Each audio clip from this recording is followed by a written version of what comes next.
Hello और आप सबका स्वागत है वन शॉट इंजीनियर में, जहां आज आपका भाई यूनिट 3 लेके आया है डिज़ाइन थिंकिंग की।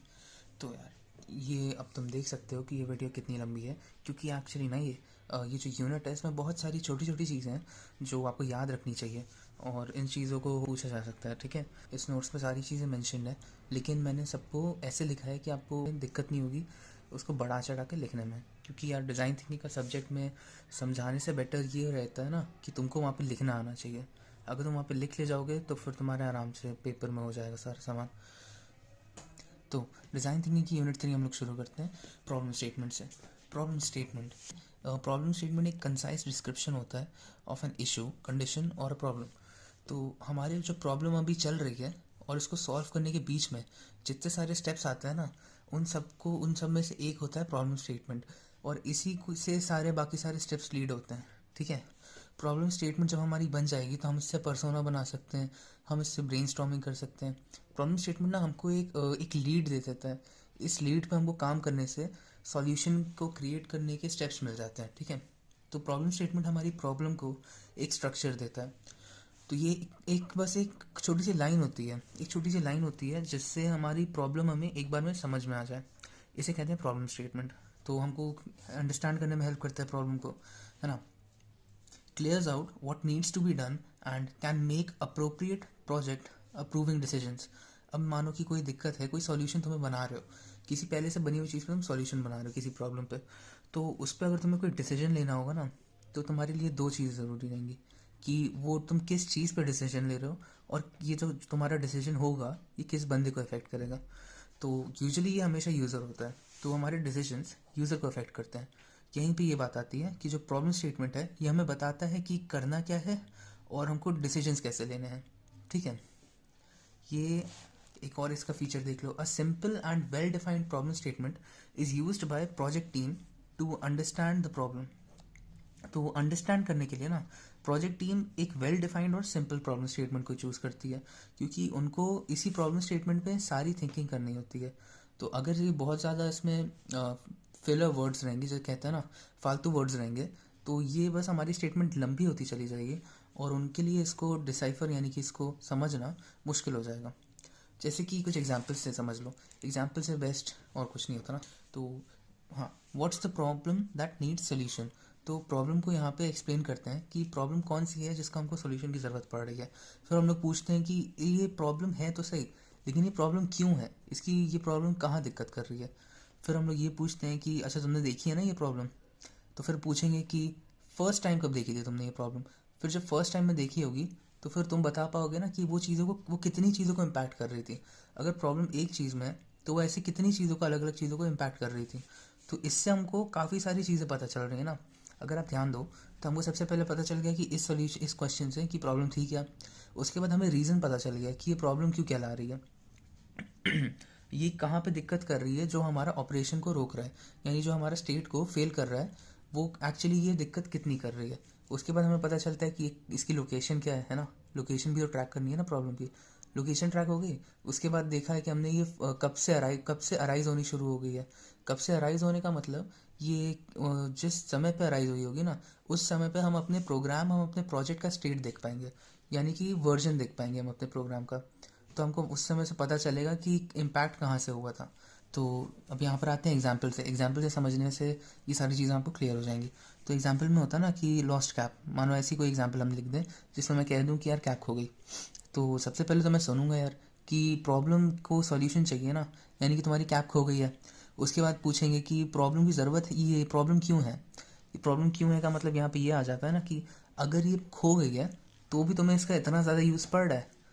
तो इसमें हम बाकी सारे सिनेरियोस को समझ लेते हैं कि यार ठंडी चल रही है, कैप का क्या करोगे, है ना। ऐसी चीज़ें भी हो सकती हैं। फिर वेयर इज़ इट ऑब्जर्व्ड, इसका मतलब तुमने कैप कहाँ खोई।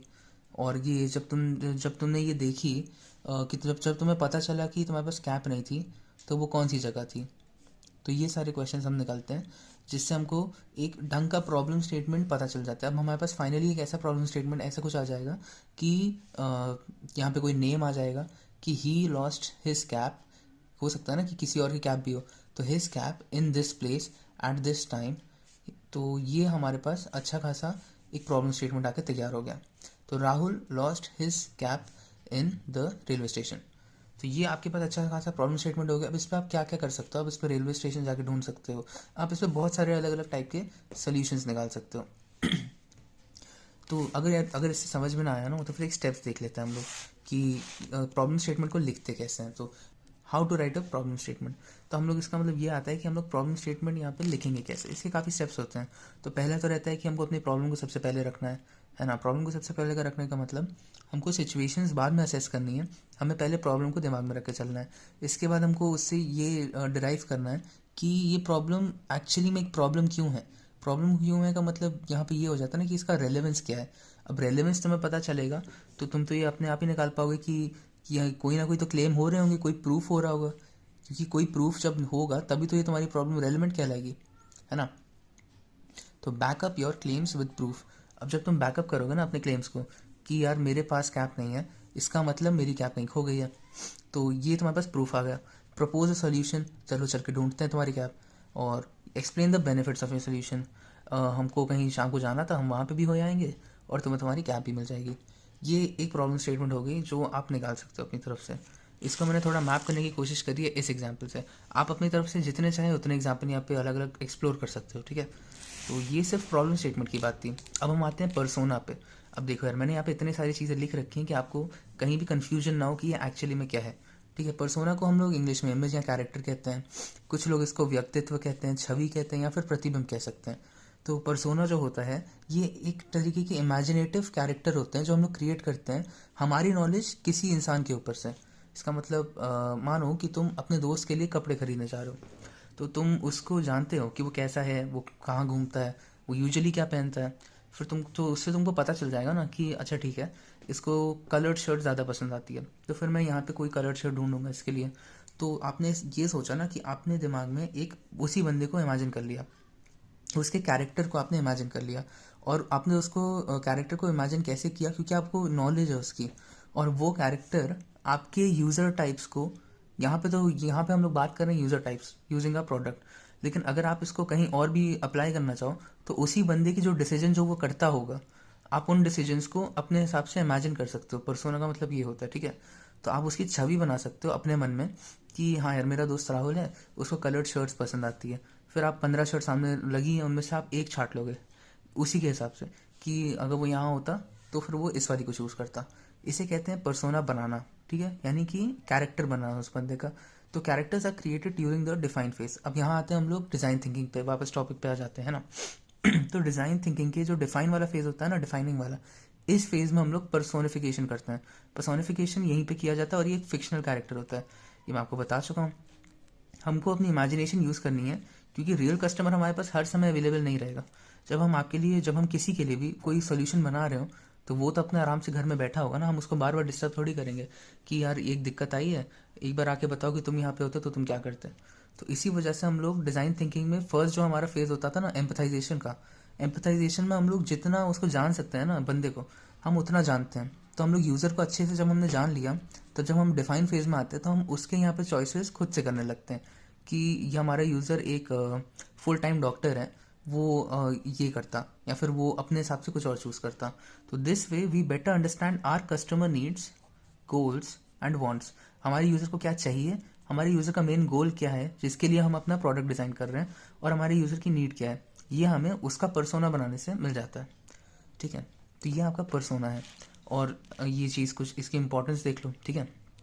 तो पर्सोनिफिकेशन जो होती है ना, ये हमारी इंपॉर्टेंट इन जगहों पे होती है। पहली बात तो identifying customer needs and wants, उसको क्या चाहिए और वो क्या चाहता है, ये हमको पता चल जाता है किससे, पर्सोना बनाने से। हाँ, तो हम आते हैं यहाँ पे सेकंड पॉइंट पे, अंडरस्टैंडिंग परचेज डिसीजन।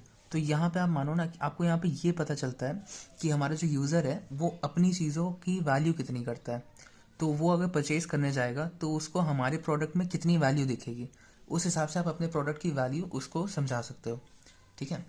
फिर ये बिहेवियर इंसाइट, वो बिहेव कैसे करता है, अगर हमको उसका बिहेवियर पता चल जाएगा ना, तो हम अपने प्रोडक्ट को उसके हिसाब से टेलर कर सकते हैं। टेलर का मतलब जहाँ वो चाहता था चीज़ें, या फिर जहाँ वो डिफ़ॉल्ट में यूज़ करता है चीज़ें, हम लोग उसी तरफ जाके प्लेस कर दें। क्योंकि हम लोग जो प्रोडक्ट बनाते हैं ना, अब देखो यार, डिज़ाइन थिंकिंग का सब्जेक्ट तो डिज़ाइन थिंकिंग का है, लेकिन अगर तुम इसको अपने फील्ड में अप्लाई करके सोचोगे ना तो तुमको ज़्यादा मदद मिलेगी। तो यहाँ पे अगर हम लोग सॉफ्टवेयर इंजीनियर्स हैं तो हम लोग इसको प्रोडक्ट को बनाने और डेवलपमेंट के हिसाब से सोचेंगे, क्योंकि इससे हमको ज़्यादा मदद मिल जाती है। ठीक है, तो बिहेवियर इंसाइट को ऐसे समझ लेना कि वो क्या करता, हमको उसके डिसीजंस में थोड़ा इंसाइट मिल जाता है, हम उसके डिसीजंस को अपनी तरफ से एक बार के लिए बना सकते हैं, हम उसके लिए सामान टारगेट कर सकते हैं। अब तुमको एक एग्जांपल दूंगा इसके बाद। अच्छा ठीक है, लिस्ट सेगमेंटेशन। अब जो भी आपके पास लिस्ट आती है ना चीज़ों की, उन लिस्ट में से फिल्टर करके सिर्फ उन्हीं चीज़ों को उसके लिए रख सकते हैं जो उसकी इंटरेस्ट में हो। अब यहाँ पे आपको सामने एक एग्जांपल रखते हैं यूट्यूब का। अरे यूट्यूब तो सबने चलाया है ना, यूट्यूब सबको पता है वो क्या होता है।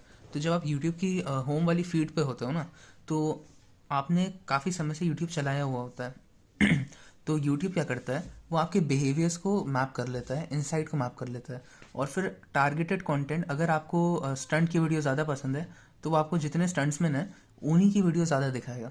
अगर आपको भजन कीर्तन ज़्यादा पसंद है तो उन्हीं की वीडियोस आपके सामने रेफर होगी। तो आपको टारगेटेड कंटेंट देता है, आपकी जो लिस्ट है उसको सेगमेंट कर लेता है आपके अलग अलग इंटरेस्ट में। इस बंदे को ये भी पसंद आता है, इस बंदे को ये भी पसंद आता है, ये भी पसंद आता है, तो वो उनको एज अ लिस्ट आपको बार बार प्रेजेंट करता रहता है। तो जब बताओ ये यूट्यूब कर सकता है तो फिर आपके लिए पर्सोना बनाना कोई दिक्कत वाली बात थोड़ी है, यूट्यूब तो सॉफ्टवेयर है ना। तो ये आपका पर्सोना हो गया। इसको कैसे बनाते हैं, इसकी इंपॉर्टेंस क्या है, ये सब मैंने बता दिया है, ये क्या होता है ये भी मैंने बता दिया है। तो आपके पास हमने पर्सोना और प्रॉब्लम स्टेटमेंट्स आ चुके हैं। अब हम नेक्स्ट टॉपिक पे आ रहे हैं, तो आते हैं अब इसके स्टेप्स तो देखो यार, ये बहुत ही ईजी है, इसको आप यूजुअली ऐसे ही बिना इन चीज़ों को याद करे भी तुम बना सकते हो। तो एग्ज़ाम में तुमको बस अपने मन से देख के लिखना है। ठीक है, मैं तुमको इन चीज़ों को एक्सप्लेन कर दे रहा हूँ कि तुमको थोड़ा बहुत पता चल जाए। यहाँ जो स्टेप्स है ना पर्सोना बनाने के, ये एक कंपनी के हिसाब से बने कि आप एक किसी कंपनी में काम करते हो और आपको वहाँ पे प्रोडक्ट किसी यूज़र के लिए बनाना है, तो उस हिसाब से ही है। ठीक है, सबसे पहले आप उस यूज़र पे डेटा कलेक्ट करोगे, उसके बाद आप उस यूज़र की एक हाइपोथेसिस बनाओगे। हाइपोथेसिस का मतलब ये है कि वो हमारा प्रोडक्ट जो है वो उसको कैसे यूज़ करने वाला होता, ये इसको कहते हैं एक हाइपोथेसिस। तो आपने जब उसकी हाइपोथेसिस बना ली तो उसके बाद आप सबको दिखाओगे, जितने प्रोडक्ट मैनेजर हैं, प्रोडक्ट लीड है, प्रोजेक्ट लीड है, आप उन सबको दिखाओगे, कहोगे कि यार इसकी हाइपोथेसिस को देखो एक बार कि ये सही दिख रही है कि नहीं। तो जब सब लोग एक्सेप्ट कर लेंगे ना, तो फिर हम लोग डिसाइड करेंगे कि कितने पर्सोना क्रिएट करना है। कितने पर्सोना क्रिएट करने का मतलब है कि हमारे कितने यूज़र्स की हमको ज़रूरत है अपने प्रोडक्ट को जस्टिफाई करने के लिए। समझ रहे हो, establish number of personas to be created. अब जब हम पर्सोना को मान लेंगे कि हमने क्रिएट कर लिया, तो फिर हम उनको डिस्क्राइब करेंगे। तो डिस्क्राइब द पर्सोनास, तो इसमें मैं एग्जांपल चलो दे सकता हूँ तुमको। मानो कि इसके आगे जो पॉइंट्स है ना, इसको मैं एक एग्जांपल की फॉर्म में एक्सप्लेन कर दे रहा हूँ कि तुम्हें आराम से समझ में आ जाए और वहाँ पे तुम इसी एग्जांपल को लिख पाओ। ठीक है, उस एग्जांपल को डायरेक्टली मत लिखना, इससे जितना पॉइंट्स बन पा रहे हैं ना उनको वहाँ पे लिखना। तो मानो एप्पल है, एप्पल ने किसी चीज़ का रिलीज़ किया, अपनी कोई प्रोडक्ट रिलीज़ किया, मानो एक एप्पल वॉच रिलीज़ कर दिया ना, तो वहाँ पे वो सबसे पहले आपको प्रोडक्ट तो दिखाते ही दिखाता है, उसके बाद एक बंदे को दिखाएगा जो वो वॉच पहना है। उसके बाद वो क्या करता है, उससे सबसे पहले उस बंदे को आपको दिखा दिया, इसका मतलब उसने आपके सामने एक डिस्क्राइब कर दिया उस पर्सोना को कि एक इंसान इसको पहन रहा है। फिर वो आपको दिखाता है कि make a situation for your personas. Situations का मतलब, तो वो जो इंसान है जो पहना है आपके एप्पल वॉच, वो स्विमिंग करने जाता है, वो साइकिलिंग करने जाता है, वो माउंटेन बाइकिंग करने जाता है। माउंटेन बाइकिंग मतलब पहाड़ों पे ऐसे बाइक चलाना। तो ऐसी कुछ एक्टिविटीज़ करने जाता है। उसके बाद ये जब एक्टिविटीज़ होती है ना, ये उसके लिए सिचुएशंस होती हैं कि वो स्विमिंग कर रहा है, उससे हमको पता चलता है कि हमारा जो वॉच है ये वाटर प्रूफ है ना। वो माउंटेन बाइकिंग कर रहा है, इससे पता चलता है कि वो बाइसिकल कैसे चलती है वो भी वो ट्रैक कर लेता है, हमारी डिस्टेंस ट्रैक कर लेता है, जीपीएस ट्रैक कर लेता है। ये सारी चीज़ें हमको उसी से पता चल जाती हैं। तो हमको जब पर्सोना हमको डिस्क्राइब कर दिया तो हमें उसको एक सिचुएशन में डालना है। ठीक है, जब तक तुम सिचुएशन में नहीं डालोगे तब तक तुम अपने प्रोडक्ट की वैल्यू नहीं दिखा पाओगे लोगों को। फिर get acceptance from your organisation.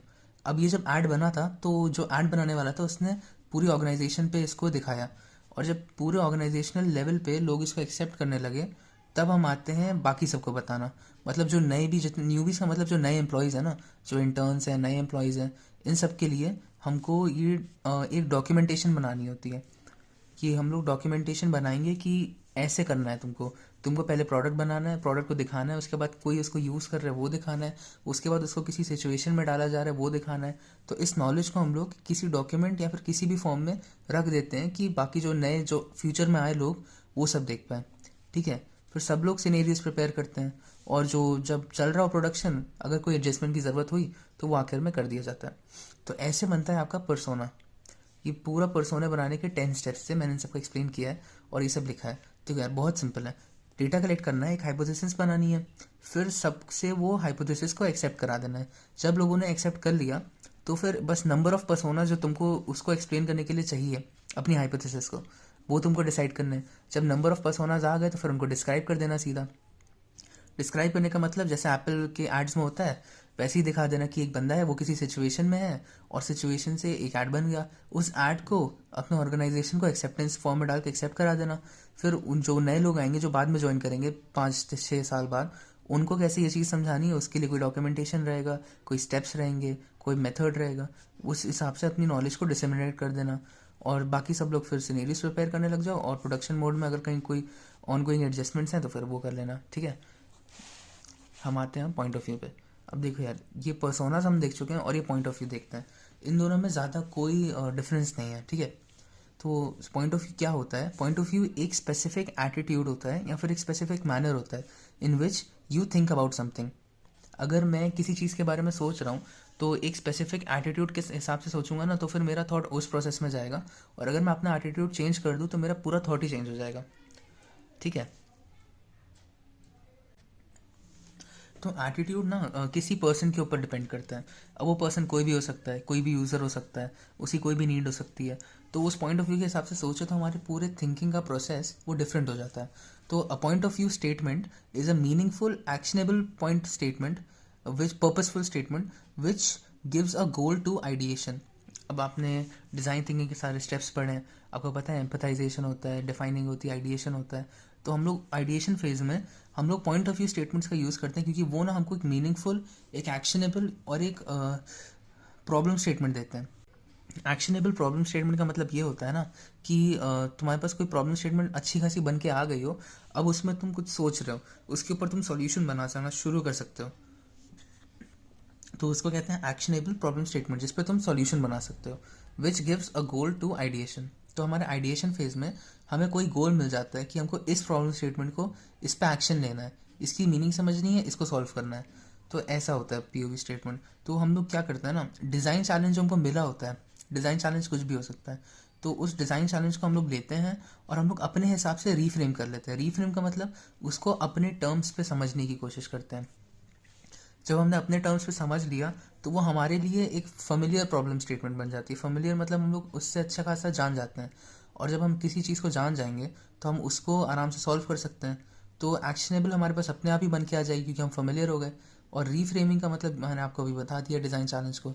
तो ये जो हमारा सॉल्यूशन क्रिएशन प्रोसेस होता है ना, उसको एक अच्छी खासी डायरेक्शन दे देता है और हमारे ब्रेनस्टॉर्मिंग में हेल्प करता है। ब्रेनस्टॉर्मिंग आइडिएशन का फेज़ है, ठीक है।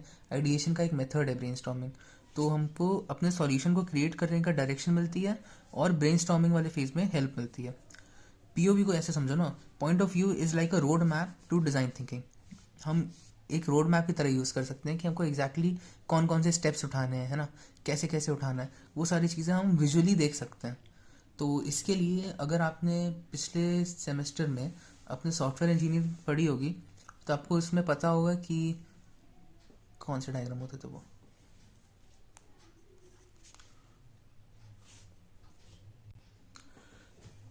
तो POV is like a road map to design thinking.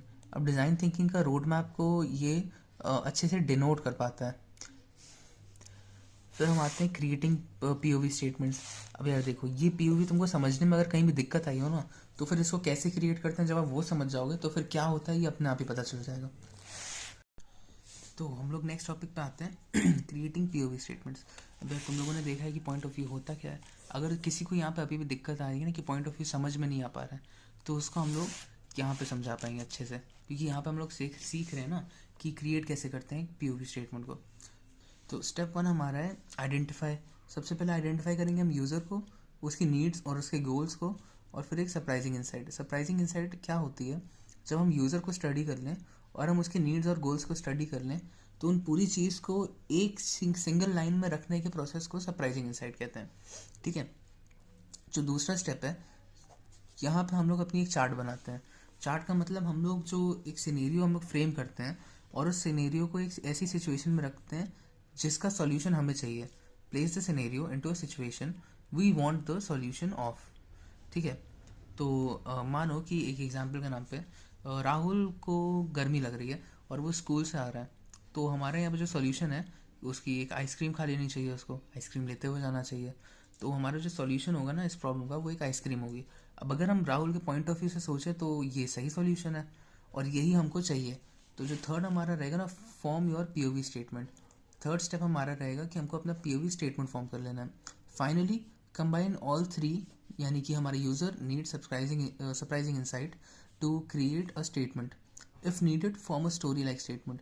अब देखो मैंने तुमको अभी ये जो लाइन बताई थी कि Rahul takes ice cream to home when he is feeling hot, तो हमारी ये लाइन में इतना ज़्यादा फील नहीं आ रही है, इतना ज़्यादा स्टोरी नहीं दिख रही है।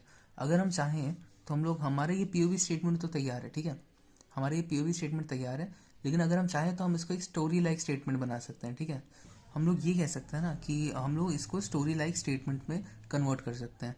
तो हम लोग ने जो स्टेटमेंट रखा था हम उसको ऐसे भी लिख सकते हैं कि when Rahul goes home in the afternoon when the weather is very hot, so he likes to take an ice cream with him to the home. तो ये हमारा अच्छा खासा स्टेटमेंट बन गया। अब ये जो स्टेटमेंट है ये पीओवी स्टेटमेंट का भी काम कर रहा है और ये स्टोरी लाइक स्टेटमेंट भी है, जिससे हमको पता चल रहा है कि हमारा जो यूज़र है जिसके पॉइंट ऑफ व्यू से हम सोच रहे हैं उसकी नीड्स क्या है उस सेकंड पे, उस मिनट पे, उस समय पे। ठीक है, तो आपका पीओवी स्टेटमेंट्स क्रिएट कैसे करते हैं ये भी समझा दिया और होते क्या है ये भी समझा दिया। इससे पहले अभी हमने स्टेप्स टू क्रिएट पर्सोनास पढ़ा था और अब हम जाएंगे बिजनेस ड्राइवर्स पे। इसको बिजनेस ड्राइवर्स या फिर रिसर्च ड्राइवर्स भी कह सकते हैं। बिजनेस ड्राइवर होता क्या है, इसको यार मैंने बहुत छोटे में लिखा है कि तुम लोग आराम से पढ़ पाओ और आराम से एक ही बार में समझ जाओ। बिजनेस ड्राइवर को रिसोर्सेज होती हैं या फिर एक्टिविटीज़ होती हैं, दोनों हो सकती हैं। ठीक है, तो बिजनेस ड्राइवर रिसोर्सेज या एक्टिविटीज़ होती हैं जो हमारे बिजनेस के परफॉर्मेंस को ऑपरेशनल और फाइनेंशियल दोनों को बूस्ट करें। ये मैंने एक ही लाइन में तुमको पूरी चीज़ बताई है। बिजनेस ड्राइवर्स एक रिसोर्स हो सकती है, एक एक्टिविटी हो सकती है जो अगर हम अपने बिजनेस में इम्प्लीमेंट करें, हम अपने बिजनेस में लेकर आएँ, तो वो हमारे बिजनेस की परफॉर्मेंस को, या फिर चाहे ऑपरेशनल परफॉर्मेंस ले लीजिए या फिर फाइनेंशियल परफॉर्मेंस ले लीजिए, दोनों को अच्छा खासा बूस्ट कर सकती है। मतलब हमारे बिजनेस को ड्राइव कर सकती है, इसलिए तो उसका नाम पड़ा बिजनेस ड्राइवर। ठीक है, तो अ प्रोसेस, रिसोर्स और condition that drives the business forward. अब कंडीशन क्या हो सकती है, अब मानो कि अभी कुछ दिन पहले पेट्रोल काफ़ी वो हो रहा था ना, कम हो रहा था, तो यहाँ पे मिलना बंद हो गया था। तो यहाँ पे अकेले सबसे पहले और सबसे ज़्यादा बिजनेस ड्राइव किसका होगा, पेट्रोल टैंक्स तो सब खाली आ रहे थे, तो सबसे ज़्यादा बिजनेस ड्राइव यहाँ होने जो वाला था वो इलेक्ट्रिक व्हीकल्स का होने वाला था। क्योंकि जब ये हुआ तो लोगों ने सोच लिया कि यार ऐसा आगे भी हो सकता है, कभी भी हो सकता है कि पेट्रोल ख़त्म हो जाए और हमारी सारी गाड़ियाँ तो फिर बेकार पड़ जाएंगी, इसलिए हमको अभी से इलेक्ट्रिक गाड़ियाँ खरीद लेनी चाहिए। इसीलिए ओला वगैरह चल रही है ना, तो जो इलेक्ट्रिक ओला स्कूटी आ रही है वो सब चल रही हैं।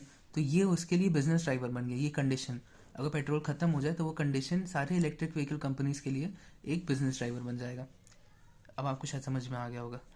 तो हमको जब इसको बनाते हैं ना तो हमको you should identify, monitor and leverage your business driver to boost your earnings. अब देखो यार, अगर तुमने अपने बिजनेस में कोई ड्राइवर या फिर बिजनेस ड्राइवर को तुमने आइडेंटिफाई कर लिया है तो फिर तुमको उसको मॉनिटर करते रहना चाहिए कि उसकी अभी क्या कंडीशन चल रही है और लेवरेज करते रहना चाहिए। उस कंडीशन के हिसाब से मैं ऐसे ऐसे एक्शन लूँगा तो मेरा बिजनेस अपने आप ऊपर चलता जाएगा कि हमारी अर्निंग्स बूस्ट हो सके। अब देखिए इलेक्ट्रिक व्हीकल जो कंपनीज है, टाटा को ले लो, ओला को ले लो, और अभी कोई एथर नाम की कंपनी भी चल रही है, तो ये सब की अर्निंग्स कितनी ज़्यादा हो रही है ना, क्योंकि इन्होंने अपने बहुत सारे स्टेशंस लगा दिए उन जगह पे, स्पेशली उन जगह पे जहाँ पे पेट्रोल इतना ज़्यादा नहीं मिल रहा है, charging station, electric vehicle charging station है ना। तो ये इन्होंने आइडेंटिफाई किया। अब ये देखते हैं कि 3 स्टेप्स के थ्रू देखते हैं कि आइडेंटिफाई कैसे करते हैं कि बिजनेस ड्राइवर हमारे कंपनी में क्या है। तो हम लोग को सबसे पहले अपने फाइनेंशियल स्टेटमेंट्स देखने होते हैं कि हमारी कंपनी अभी कितना इनकम कर रही है ना, और कितना हमारा एक्सपेंडिचर हो रहा है। फिर हमको उनको जब हमारे हाथ में आ जाए तो इनको लेके हमें राइट क्वेश्चंस करने होते हैं कि हमारी इनकम अभी हो रही है तो हमारे कॉम्पिटिटर्स की इनकम कितनी हो रही है, उनकी इनकम कहाँ कहाँ पे ज़्यादा हो रही है ना। और यूज़ बेंचमार्क्स। तो यूज़ बेंचमार्क्स का मतलब क्या होता है कि हम लोग स्टैंडर्ड्स में आप क्या कर सकते हो, हम किसी चीज़ से कंपेयर कर सकें, हमको कोई स्टैंडर्ड रखना चाहिए जिससे हम कंपेयर कर पाएँ। हम लोग एग्जाम्पल पे जो हमारा आया था ना इनकम, उसके हिसाब से हम यहाँ पे बेंचमार्क उसको रख के अपने इस मंथ की जो अर्निंग आई है उसको हम कंपेयर कर सकते हैं। फिर देख सकते हैं प्रीवियस मंथ से हमारा क्या ज़्यादा बढ़ा है, बढ़ोतरी हुई है या फिर नहीं हुई है। अगर हमें लॉस हुआ है तो कितना परसेंट लॉस हुआ है। तो ये हमारे बिजनेस ड्राइवर बनाने में हेल्प कर सकता है। फिर हम आते हैं इन्फॉर्मेशन गैदरिंग पे। भाई मैंने बहुत सिंपल तरीके में इसको लिख दिया है, क्योंकि इन्फॉर्मेशन गैदरिंग हम सबको पता है कि हम सब ने सॉफ्टवेयर टेस्टिंग में खासकर बहुत ज़्यादा पढ़ी थी। Remember feasibility study? Feasibility study याद, जब हम किसी भी सॉफ्टवेयर टेस्टिंग वाले SDLC में जब मेंशन करते थे कि फीजिबिलिटी स्टडी क्या होता है, रिक्वायरमेंट एनालिसिस क्या होता है, रिक्वायरमेंट गैदरिंग क्या होती है, उसके मेथड्स याद है कि इससे हमको रिक्वायरमेंट पता चलता था, यूज़र के बारे में पता चलता था। बस वही मेथड्स देख लो। अगर कुछ लोग को अभी भी नहीं याद हो तो फिर मैं मेथड्स मैंने तब भी लिख दिए हैं और ये बहुत ईजी है, आप इसको आराम से लिख पाओगे। सर्वेज का मतलब इंटरनेट पे कुछ 2-4 फॉर्म डाल दो, गूगल फॉर्म डाल दो, लोगों को ऐसे ही जाकर डिस्ट्रीब्यूट करके उनसे बाद में कलेक्ट कर लो। इससे हमें पता चलेगा कि उन लोग की भी चॉइसेस क्या चल रही हैं, है ना, वो भी क्या प्रेफर करते हैं क्या नहीं करते हैं। इससे फिर हम लोग अपने जो फर्दर डेवलपमेंट होगी ना हमारे प्रोडक्ट्स में, हम उसको मेजर कर पाएंगे। चेकलिस्ट बना लो। चेकलिस्ट का मतलब ऐसी सर्वेज में ही कि एक लंबा सा ऐसा डॉक्यूमेंट होता है, आपको ये चाहिए, फिर यहाँ चेकलिस्ट बना लो। आपको ये सिचुएशन पसंद आती है, चेकलिस्ट बना लो। तो ये सब जाके जब लोगों को दोगे तो आपको पता चलेगा कि कहाँ कहाँ पे वो टिक कर रहे हैं और कहाँ पे नहीं कर रहे हैं। तो इससे आपको यूज़र का पर्सोना पता चलता है, यूज़र का कैरेक्टरिस्टिक पता चलता है, यूज़र को आप और जान पाते हो, है ना। और क्या तरीके हैं, पर्सनल इंटरव्यू ही ले लो बंदे का, तो तब तो आप और अच्छे से जान पाओगे। और नहीं तो आप डॉक्यूमेंटेशन रीड कर लो कि हमारा प्रोडक्ट काम कैसे करता है, लोगों को थमा दो डॉक्यूमेंटेशन। आप ऑब्जर्व बैठ के खाली ऑब्जर्व कर लो कि प्रोसेस कैसे चल रहा है, तो आप उससे भी आप काफ़ी एक ग्रुप के बारे में काफ़ी कुछ आप खाली बैठ के देख के भी निकाल सकते हो। अब जैसे कि आप बस बैठे देख रहे हो और आप ग्रुप में एक प्रोसेस हो रहा है, आप उस प्रोसेस के जितने पार्ट्स हैं ना उन सबको आराम से वहीं बैठे बैठे आइडेंटिफाई कर पाओगे। ये सिर्फ ऑब्जर्वेशन के बेसिस पे है। यहाँ तो एक फोकस ग्रुप रख लो। फोकस ग्रुप क्या होता है? फोकस ग्रुप एक ग्रुप ऑफ पीपल होता है, बहुत सारे पीपल होते हैं, लेकिन वो सब आपके सिर्फ टारगेटेड ऑडियंस होती है। टारगेट ऑडियंस का मतलब इनकी कोई स्पेसिफिक एज होगी जिस पे आपका प्रोडक्ट सबसे ज़्यादा काम करता हो, इनका कोई एक स्पेसिफिक नीड्स होगी, है ना। इन सब में से मान लो कि आधे से ज़्यादा लोगों को साइकिल चाहिए, तो इनकी नीड्स में आ गई और वो आपका फोकस ग्रुप कहलाएगा। और सिर्फ उन्हीं से अपने इन्फॉर्मेशन गैदरिंग करो। उन पे जाके आप चाहे इंटरव्यू ले लो, चाहे डॉक्यूमेंटेशन दे दो, चाहे आप सर्वेज ले लो, ये सारे तरीके आप उस ग्रुप पे अप्लाई कर सकते हो गैदरिंग करने के लिए, किसकी, इन्फॉर्मेशन की। इन्फॉर्मेशन गैदरिंग ये थी। और अब हम आते हैं टारगेट ग्रुप्स पे।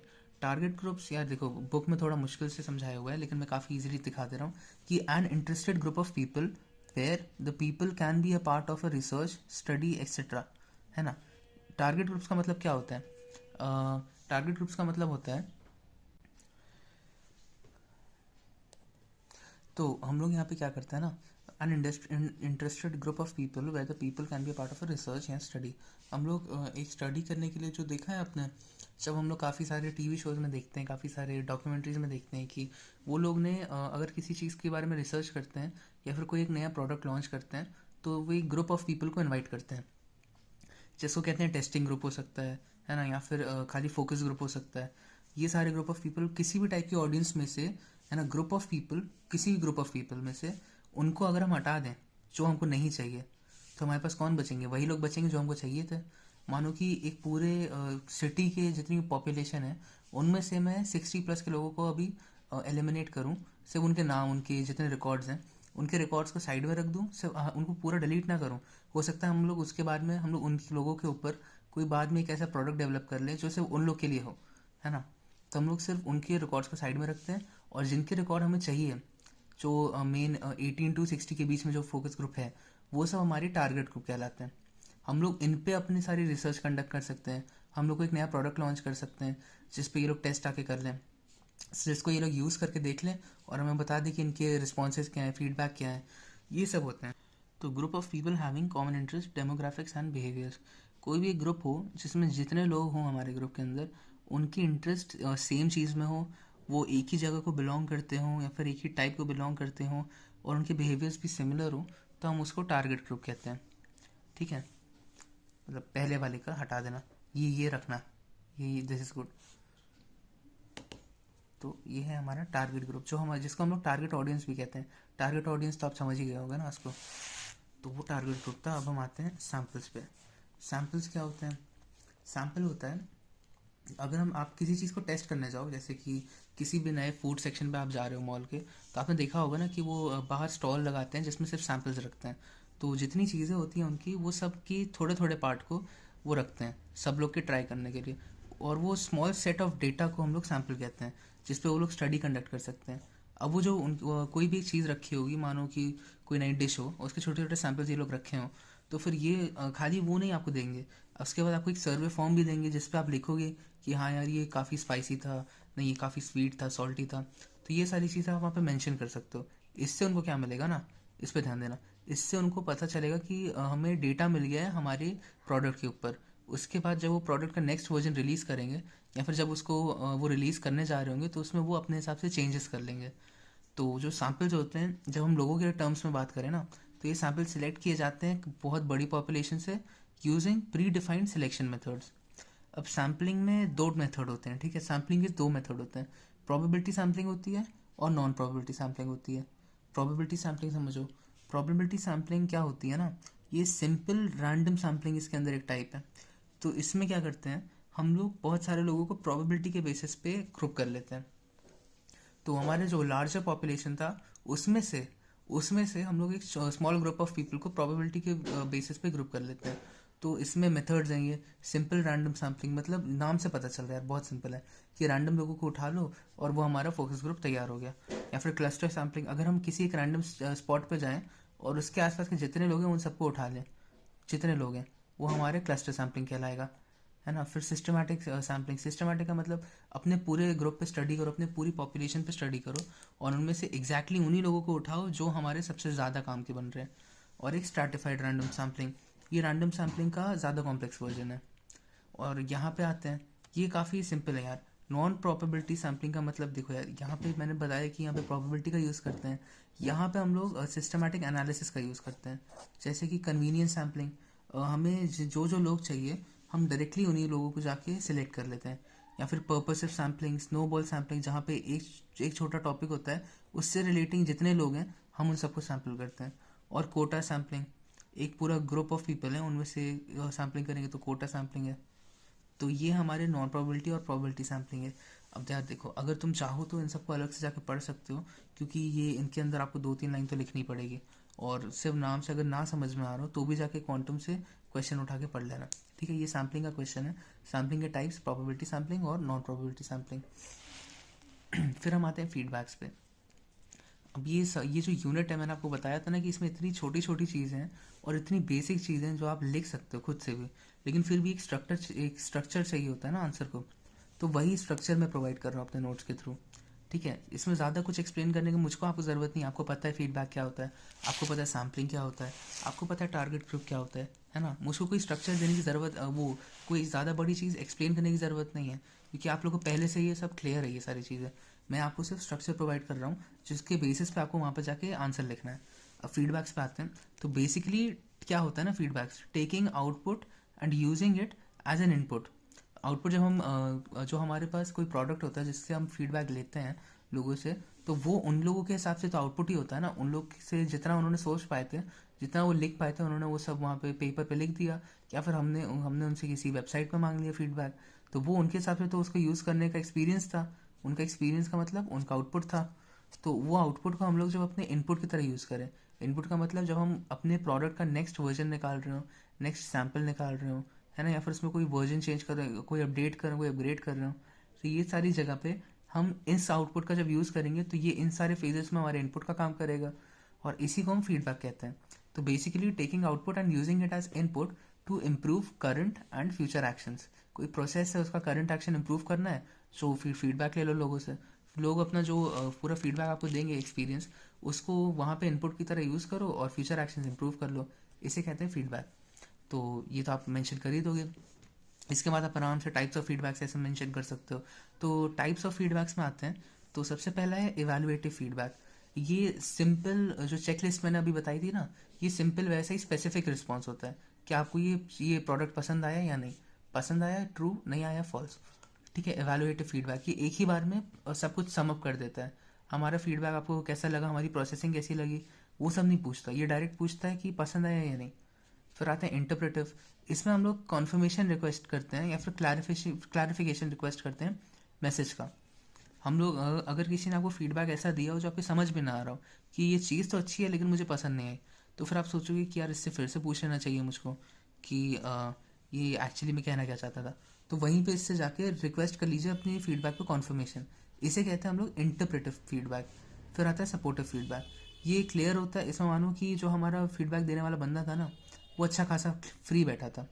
वो जितनी चीज़ें हम लोग सोच सकते थे वो उसने अच्छी खासी एनालिसिस करी हमारे लिए, और उसने एक पूरा डिटेल्ड रिपोर्ट बना के दे दी कि सर आपकी जो सर्विस है, आपकी सर्विस में डिलीवरी का इशू आ रहा है, डिलीवरी के साथ साथ क्वालिटी का इशू आ रहा है, उसकी वजह से आपको यहाँ पे अपने जो आपका सॉफ्टवेयर है उसमें आपको डिलीवरी को इम्प्रूव करा देना चाहिए, आपको जीपीएस फंक्शनलिटी प्रोवाइड कर देनी चाहिए। ये सब एकदम क्लियर और प्रिसाइज फीडबैक दिया उसने। ये सपोर्टिव फीडबैक होता है कि आप कंपनी को सपोर्ट कर रहे हो। कंपनी को सपोर्ट करके ऐसा फीडबैक दोगे ना, तो काफ़ी बार कंपनी आपको एक कूपन दे सकती है, एक वाउचर दे सकती है, क्योंकि लोग इस चीज़ के लिए रिवॉर्ड करते हैं लोगों को। फिर आते हैं प्रोबिंग फीडबैक पे। प्रोबिंग का मतलब आपने एक चीज़ बता दी और कंपनी आपसे उससे फिर पूछने के लिए उस स्पेसिफिक टॉपिक के ऊपर फिर से बात करने के लिए आपसे वो एक्स्ट्रा टाइम मांगती है कि आपका फीडबैक हमको काफ़ी पसंद आया और हम आपसे इस चीज़ के बारे में फिर से बात करना चाहेंगे, कोई कभी फ्री हो तो फिर ये नंबर है, इस पर कॉल कर लें। तो इसको कहते हैं प्रूविंग फीडबैक, कि हमको आपको बार बार प्रोब करना है, हमें आपको बार बार क्या कह सकते हैं, डिस्टर्ब ही करना कहते हैं इसको भी। ठीक है, डिस्टर्ब करके बार बार इन्फॉर्मेशन मांगनी है। और फिर अंडरस्टैंडिंग, ये सिंपल है, वर्ड से पता चल रहा है कि कंप्लीट रिव्यू और एवेल्युएशन फीडबैक है ये। जैसे ही मैंने ये बताया था सपोर्टिव, वैसे ही अंडरस्टैंडिंग कंप्लीट रिव्यू देता है, एवेल्युएट करके देता है। तो ये फीडबैक आप लोगों से भी मांग सकते हो और स्पेसिफिक एक्सपर्ट से भी मांग सकते हो। जब हम फीडबैक मांगने जाते हैं तो ज़रूरी नहीं हम सिर्फ लोगों से मांगे, हम एक पैनल ऑफ एक्सपर्ट को रख सकते हैं और उनसे उनका फीडबैक मान सकते हैं। अब या तो वो स्पेसिफिक रिस्पॉन्स दे सकते हैं ट्रू फॉल्स, या तो वो आप उनसे कॉन्फर्मेशन कर सकते हो इंटरप्रेटिव फीडबैक, या फिर आप उनसे सपोर्टिव मांग सकते हो। सपोर्टिव का मतलब कि यार अच्छे से बता दो कि क्या चल रहा है दिक्कत। अंडरस्टैंडिंग मांग सकते हो, प्रोबिंग मांग सकते हो। ये सब टाइप्स ऑफ फीडबैक्स है। ठीक है, अब हम आते हैं नेक्स्ट वाले पे। ये आइडिया जनरेशन है। आइडिया जनरेशन एक्चुअली में क्या होता है ना, आइडिया जनरेशन एक प्रोसेस है जहाँ पे हम आइडिया जनरेट करते हैं। बहुत सिंपल है यार। तो हम लोग किन किन टूल्स का यूज़ करके आइडिया जनरेट करते हैं? हम लोग जो टूल्स का यूज़ करते हैं ना, वो स्केचिंग है, वो ब्रेनस्टॉर्मिंग है, वो प्रोटोटाइपिंग है। ऐसे काफ़ी सारे अदर आइडिएशन टेक्निक्स का यूज़ करके हम आइडिया जनरेशन करते हैं। अब आइडिया जनरेशन जो हम करते हैं ये डिफाइनिंग फेज के बाद ही होता है। After defining the problem and researching, अच्छी खासी रिसर्च भी कर ली हमने, उसके बाद हम बैठते हैं और इसके सॉल्यूशन करने के लिए आइडिया जनरेशन का यूज़ करते हैं, जहाँ पे क्रिएटिविटी का मेन रोल आता है। आइडिएशन फेज में ही ये काम हो रहा है और क्रिएटिविटी का सबसे ज़्यादा रोल यही होता है, क्योंकि जब आप आइडिया सोचते हो ना, तो वो सबसे ज़्यादा क्रिएटिविटी वहीं लगाते हो आप। तो most innovative stage of design thinking, ठीक है, idea generation is the most innovative stage of design thinking, because during ideation the aim, यानी कि जो हमारा मेन गोल है, is to generate large quantity of ideas. हमारा जो गोल इसमें रहता है ना, वो ये नहीं रहता कि हमको अभी प्रॉब्लम सॉल्व करनी है, वो गोल ये रहता है कि हमको सबसे ज़्यादा आइडियाज़ जनरेट करने हैं, प्रॉब्लम सॉल्व करनी है। इस लाइन को हम लोग दिमाग में रख के चलते हैं और उसी के बेसिस पे हम लोग आइडिया जनरेट करते हैं। ठीक है, and cut down to the most practical ones. अब बहुत सारे आइडिया जनरेट कर लिए, लार्ज क्वांटिटी ऑफ आइडियाज हमने जनरेट कर लिए, उसके बाद हम बाकी सारे को हटा देते हैं और जो सबसे ज़्यादा प्रैक्टिकल थे हमारे लिए उन्हीं को रखते हैं और उन पे हम लोग उनसे इंस्पायर होकर न्यू और बेटर सॉल्यूशंस बनाते हैं। सॉल्यूशंस बनाना हमारा मेन फेज था, लेकिन इस सॉल्यूशन को सोचने वाले पार्ट को हम लोग आइडिया जनरेशन कहते हैं। ठीक है, अब ये थीम ऑफ थिंकिंग पे आ जाए। थीम ऑफ थिंकिंग क्या होती है ना, तो थीम्स ऑफ थिंकिंग क्या होता है ना, थीम्स ऑफ थिंकिंग एक स्ट्रैटेजी ऑफ थिंकिंग होती है जो यूज़ करते हैं कौन लोग, डिज़ाइनर लोग, जब उनको एक बहुत बड़ी अमाउंट ऑफ इन्फॉर्मेशन एक छोटे से फॉर्मेट में प्रेजेंट करनी होती है। छोटे से फॉर्मेट का मतलब कोई एक स्टैंडर्ड रिपोर्ट स्पेस हो सकती है। रिपोर्ट का मतलब कंपनी रिपोर्ट होती है ना, परफॉर्मेंस रिपोर्ट्स, तो उसमें हमको बहुत सारी इन्फॉर्मेशन को मेजर करके डालना होता है। तो हम लोग काफ़ी सारी टेक्निक्स यूज़ कर सकते हैं और वो टेक्निक्स कुछ प्रिंसिपल्स होते हैं, कुछ 10 प्रिंसिपल्स हैं जिनको हमको यूज़ करना है थीम्स ऑफ थिंकिंग का यूज़ करके। तो some principles are use to extract the main idea of information. अब कोई भी एक सिचुएशन हो सकती है कंपनी की, और उस सिचुएशन में हम लोग को उसमें से मेन जितने भी हमारे इन्फॉर्मेशन आइडियाज़ निकल रहे हैं हमको उनको एक्सट्रैक्ट करना है। तो उसके लिए हम लोग कुछ प्रिंसिपल यूज़ करते हैं। तो इनको याद रखना कि ये सिर्फ एक प्रिंसिपल्स फॉलो किए जाते हैं to keep the information to the point. And maintain all the important information without wasting any space. अब इसका मतलब ये नहीं कि हम बीच में जो इंपॉर्टेंट इन्फॉर्मेशन थी उसको खा जाएं, ये बिल्कुल नहीं है इसका मतलब। हमको सारी इंपॉर्टेंट इन्फॉर्मेशन दिखानी भी है और हमको इस फॉर्मेट में दिखानी है कि वो ज़्यादा स्पेस ना ले, क्योंकि अगर वो ज़्यादा स्पेस लेगी तो काफ़ी सारी चीज़ें होंगी। पहली चीज़, वो इन्फॉर्मेशन का सेंस बनाना थोड़ा कम हो जाएगा, क्योंकि अगर आप पूरी स्टोरी लिख दोगे ना वहाँ पे तो इन्फॉर्मेशन समझ भी नहीं आएगी यूज़र्स के। तो इसलिए हमको छोटी सी स्पेस में करनी है, और फिर हमारी एफिशिएंसी भी ख़राब हो जाएगी अगर बड़ी स्पेस में होगी ना। तो ऐसी बहुत सारी चीज़ें जिनको आप लिख सकते हो इसके आंसर में। थीम्स ऑफ थिंकिंग ये होता है, इसको मैंने एक्सप्लेन किया है। अब इसके हम आते हैं प्रिंसिपल्स पे। हम लोग जो प्रिंसिपल्स की यहाँ पे बात कर रहे हैं इसको एक्सप्लेन करते हैं। तो ये मैंने सब लिखा है, लेकिन फिर भी मैं आपको एक्सप्लेन कर दे रहा हूँ। ये जो मैंने 8 पॉइंट्स लिखे ना, इनको सिंपल टर्म्स में अपने हिसाब से लिख लेना। पहली बात तो फोकस है। फोकस कितना ही सिंपल वर्ड है यार। फोकस का मतलब सिंपली ये है कि मेन जो हमारा एट द हैंड सिचुएशन चल रही है ना, उस पर फोकस करना। हमको रैंडम या फिर आर्बिट्ररी इन्फॉर्मेशन नहीं डालनी होती है, ठीक है। आर्बिट्ररी इन्फॉर्मेशन का मतलब कोई भी जहाँ हमको किसी भी सोर्स से मिल रही हो, हमको वो नहीं डालनी है। हमको सारे उन्हीं सोर्स की इन्फॉर्मेशन डालनी है जो हमारे कंपनी या फिर हमारे जो सॉल्यूशन है उससे अच्छे खासे रिलेशन में हो। और फिर एक ये चीज़ है ऑकहम्स रेजर। ये क्या होता है मैं अभी बता रहा हूँ। ऑकहम्स रेजर एक प्रिंसिपल है, ठीक है। ऑकहम्स रेजर एक प्रिंसिपल है जो कहता है कि elements that are not needed should be reduced to simplify. ये बहुत सिंपल सा लाइन थी, और ऑकहम्स रेजर एग्जैक्टली यही है, ठीक है। इसको यहाँ पर लिख देना और इसको ऐसे ही एक्सप्लेन कर देना। एलिमेंट्स जो हमको जिनकी ज़रूरत नहीं है ना, that are not needed should be reduced. या तो आप उनको रिड्यूस कर दो, यहाँ पर आप उनको रिमूव भी कर सकते हो। शुड बी रिड्यूस या फिर removed to simplify. Simplify what? The entire situation. पूरी हमारी जो लाइन है, जो हमारा आउटपुट है, जो हमारा प्रोसेस है, उन प्रोसेस में से इन सारे एलिमेंट्स को रिमूव कर दे जिनकी ज़रूरत नहीं है, तो वो सिंप्लीफाई हो जाएगा। उसके बाद ये है KISS। इसका एक फुल फॉर्म है keep it short and simple, या फिर कुछ लोग इनको कहना पसंद करते हैं कीप इट सिंपल स्टूपिड। तो कीप इट सिंपल स्टूपिड का मतलब यही है, keep it short and simple. और इस प्रिंसिपल का मतलब एग्जैक्टली नाम से आपको पता ही चल रहा है कि छोटा भी होना चाहिए, सिंपल भी होना चाहिए। जितना पॉसिबल हो पाए उतना शॉर्ट रखना है, उतना ही सिंपल रखना है, ठीक है। ये होम MCR, ये भी एक प्रिंसिपल है। होम MCR का मतलब क्या होता है ना, ये एक प्रिंसिपल है जो होम डिज़ाइनर्स यूज़ करते हैं। अब यार डिज़ाइनिंग ज़रूरी थोड़ी है कि हमेशा सॉफ्टवेयर डिज़ाइनिंग ही हो। डिज़ाइनिंग हर जगह काम आती है, खासकर घरों में, क्योंकि इंटीरियर डिज़ाइनिंग, होम डिज़ाइनिंग, ये भी एक बहुत बड़ी फील्ड है। तो किस लाइक अप्रोच, इसको हम लोग किस किस तरह ही हम लोग इसको अप्रोच करते हैं। जैसे कि हमारे ये किस वाला प्रिंसिपल है, keep it short and simple, इसी की तरह सेम टू सेम अप्रोच है इसकी, लेकिन हम इसको अप्लाई करते हैं किस में? होम डिज़ाइन क्रिएशन में। ये बड़ा पॉइंट है, ठीक है। इसका नाम इसीलिए होम MCR है। यहाँ पे होम इसलिए लगा है क्योंकि ये होम के ऊपर ही अप्लाई किया जा रहा है। और ये keep it short and simple हम लोग ये कहीं भी अप्लाई कर सकते हैं। और फिर अब यहाँ पर आते हैं, ये पाइथन फिलोसफी है। पाइथन फिलोसफी एक फिलोसफी है। जब हम लोग पाइथन की लैंग्वेज पढ़ते हैं ना, अब देखो यार, आप सब सॉफ्टवेयर इंजीनियर्स ही हो, सॉफ्टवेयर डेवलपर्स हो, तभी आप लोग ये सब पढ़ रहे हो, तो सबने पाइथन पढ़ी होगी। और जब पाइथन पढ़नी शुरू करते हैं तो उसमें एक टॉपिक आता है पाइथन की फ़िलोसफी। तो पाइथन एक लैंग्वेज है जिसको बनाते वक्त ये फ़िलोसफी रखी गई थी कि उसमें कुछ 9-10 पॉइंट्स आते हैं। इंटरनेट पे सर्च करना पाइथन फिलोसफी, उसमें काफ़ी सारे पॉइंट्स हैं। ब्यूटीफुल इज़ बेटर देन अगली, और simple is better than complex, short is better than long, ऐसा काफ़ी सारी चीज़ें पॉइंट्स हैं। उन सबको यहाँ मेंशन चाहो तो कर सकते हो, क्योंकि पूरी पाइथन फिलोसफी यहाँ पे काम आती है, ठीक है। फिर टेक्स्ट मिनिमाइजेशन, ये नाम से पता चल रहा है, टेक्स्ट जितना ज़्यादा हो सके उसको मिनिमाइज़ करना। अब जो ये 2 वर्ड्स हैं इनको मैं ऐसे भी लिख सकता था ना कि keep as little text as possible. ये मैं तुमको एट द मोमेंट तुमको मैं एग्जांपल दे रहा हूँ। तो इसका मतलब यहाँ पे देखो यार, मैंने इतनी लंबी लाइन लिखी keep as little text as possible, इसको मैंने खुद ही मिनिमाइज कर दिया, टेक्स्ट मिनिमाइजेशन 2 वर्ड्स में। इसका मतलब एग्जैक्टली मैंने तो तुमको यहीं पे समझा दिया है ना, कि जितना ज़्यादा टेक्स्ट लिखोगे उतना ज़्यादा हमको पढ़ना पड़ेगा, उतना ज़्यादा प्रोसेसिंग पावर लगती है। तो उसको जितना हो पाए उनको छोटा कर देना, तो टेक्स्ट को मिनिमाइज कर देना। इसको मीनिंग चेंज नहीं हुई हमारी, देख रहे हो, मीनिंग चेंज नहीं हुई, लेकिन फिर भी ये बेटर दिख रहा है। ग्राफिक इम्पैक्ट, जितना विजुअल कर पाए चीज़ों को, जितना विजुअल कर पाओ उतना विजुअल करना चाहिए। अगर कोई बहुत ज़्यादा नंबर पढ़ रहे हैं तो उनको चाहो तो ऐसे पाई चार्ट के रूल में ऐसे कर सकते हो, या फिर तुम इसको ग्राफ में डिवाइड कर सकते हो।